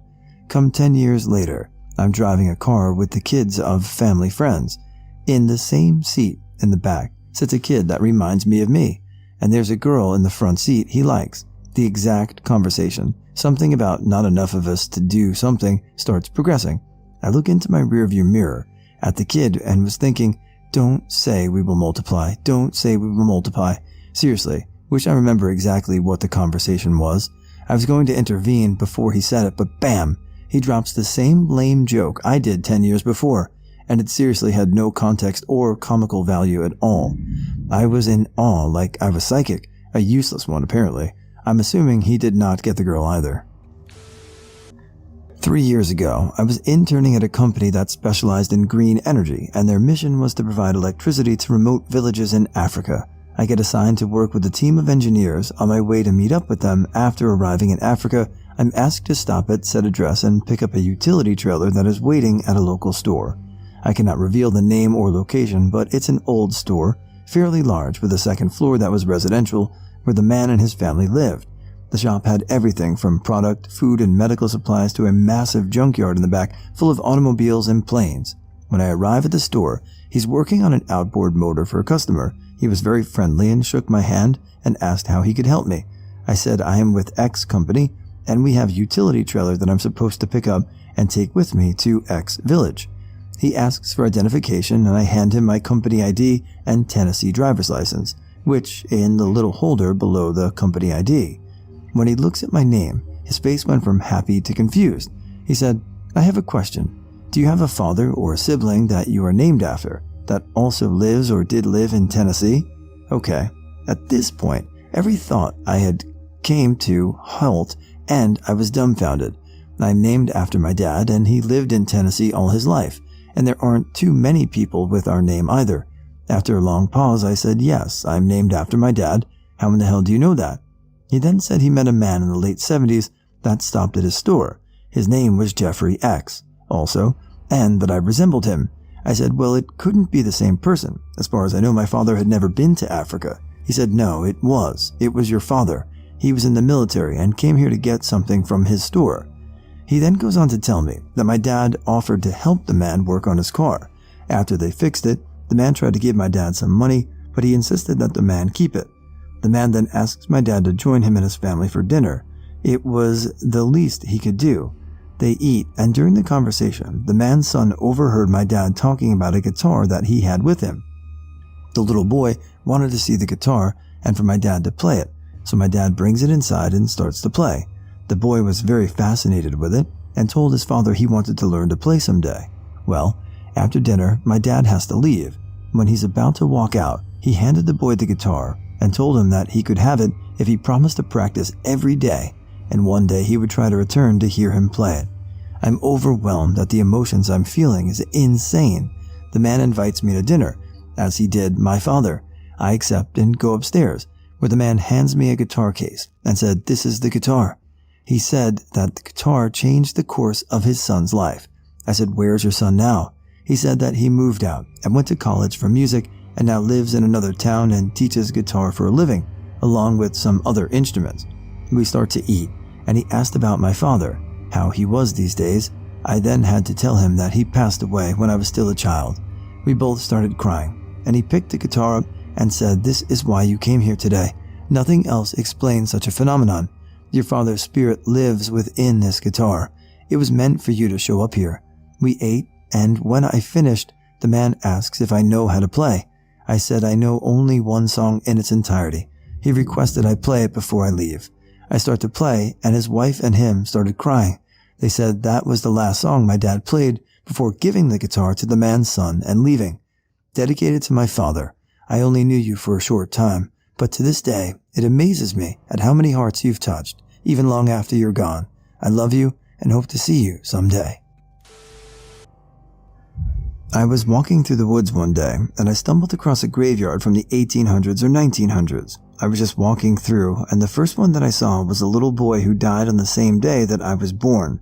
The crazy part was that he and I had the same first and middle name. When my cousin and I were babies, we're just under 2 years apart, we were sleeping in my room while our moms were wrapping Christmas presents since it was around Christmas time. They were downstairs wrapping presents when they hear on the baby monitor a woman saying to my cousin, who was starting to cry, "Don't worry, your mom will be here soon." My mom and aunt run upstairs and no one is there. Plus, no one else on the street had a baby, so there was no interference. My friend had told me that I would find out within 3 weeks that I was pregnant, and it would be a boy. 3 weeks later, to the day, I found out I was pregnant. I didn't find out that I was having a boy until 3 days before I had him, and my friend called me a month and a half before I had my son to tell me that I would have him on the 20th, Sure enough, after 36 hours of labor, I had my son on November 20th. I always thought it was kinda creepy that she got it right. Last December, I had a bad dream early-ish in the morning that my dad had stopped taking his liver medication and that he was going to die. In the dream, I asked why he has been so careless, but he said that it was just his time. When I woke up, my sister texted me that Dad was in the hospital. He passed away 3 weeks later due to, of course, liver complications from not taking his medication. On my 12th birthday, I was on the way to the bike shop to get a new bike. I was with my dad, his girlfriend, and my brother. We were still about 10 minutes away from the town center, so nowhere near the bike shop. Some random, old, creepy-looking guy came up to us, looked down at me and said, "You buying a bike?" I looked at my dad, confused and kinda scared. We told him that we were on our way to buy a bike. He then started going on about how I must get a helmet and wear it all the time. We were a little freaked out, but we just assured he was a weirdo and just forgot about it. A few hours later, I was riding through the park on my new bike and I fell off. I didn't fall very hard and landed on the grass, so it was cool. As I went to get up to brush myself off, I looked up. He was just standing there, looking disappointed and shaking his head. The things shook his index finger at me and said, "I told you to wear a helmet." At this point, I just shit myself and rode as fast as I could home. What is even weirder though, is the fact that I have moved about 40 to 50 miles away since then, and I still see him every once in a while. I don't believe in guardian angels, but it just creeps me out. When we were kids, a group of us used to hang around near a small stream. One night, we were there, I got a really bad feeling and told my friends I was going home. I begged them to come with me, but only one did. I practically legged it up the hill from the stream, I was so afraid. The next day, I found out the girls that stayed got beaten by a girl gang less than 15 minutes after I and our friend had left. Still freaks me out how I knew to get out of there. My grandmother was in hospice back when I was still in high school. My aunt's family and my mom and all my siblings went to see her. As is common, she was pretty drugged with all kinds of morphine and wasn't making much sense. Didn't know who we were. Gibberish, really. But she would keep mentioning there were people near the ceiling and stuff. My aunt and mom kept trying to talk to her, asking if she was comfortable, etc. Then all of a sudden, she turns her head and stares at me. In the clearest voice I'd heard from her all day, she says, "Oh my, there's a little one next to you," and smiles. Still freaks me out. Well, for me, it would be when I moved from Massachusetts to where I am now. There were these two kids that lived in my now hometown, a brother and a sister. The brother and sister were the same ages as my brother and I, respectively. The boy and my brother's name both started with T, and the girl and my name both started with A. The boy was more of an athletic type, while the girl was more into art, also like my brother and I. I was a Girl Scout in my town in Massachusetts before, and I joined one of the troops when I got here, and it was the troop that the girl had been in. 3 days before we moved in, the two kids were hit by a drunk driver and killed. It was pretty damn eerie. I was around 10 years old, and my mom took my siblings and I to an Elvis impersonator show. After the show, he was signing scarves and things. He was kind of a local celebrity in my medium-sized Florida city. The person in front of me had the same uncommon name as me and was about my age. I said that was my name as well. We thought it was cool, but never saw each other again. A few years later, I'm camping with my family in New Hampshire. The campground has a small playground and I'm on the swings. I hear someone call my name, turn and see the same person was there, telling their family they were going to the playground. My mom once had a terrible dream that something awful had happened in the town we used to live in.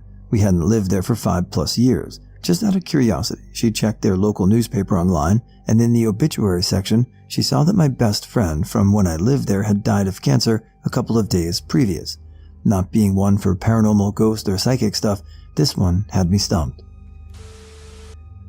When I was 17, my grandpa had a stroke and was slowly going downhill in the hospital. My grandma figured even if he ever got better, he wouldn't be able to drive, so she gave him a truck complete with camper shell and bed carpeting.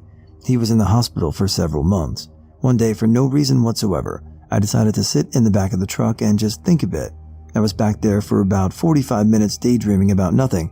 When I came inside, my dad told me Grandpa had died 45 minutes ago. My friend and I were in the car one night driving to see a movie. I had the most eerie feeling for no reason, and it wouldn't go away, so I vocalized it to her. I have the creepiest feeling right now, no idea why. She says, me too, what the hell? I've been feeling creeped out for the last 10 minutes. A couple of minutes later, her phone rings, unknown number.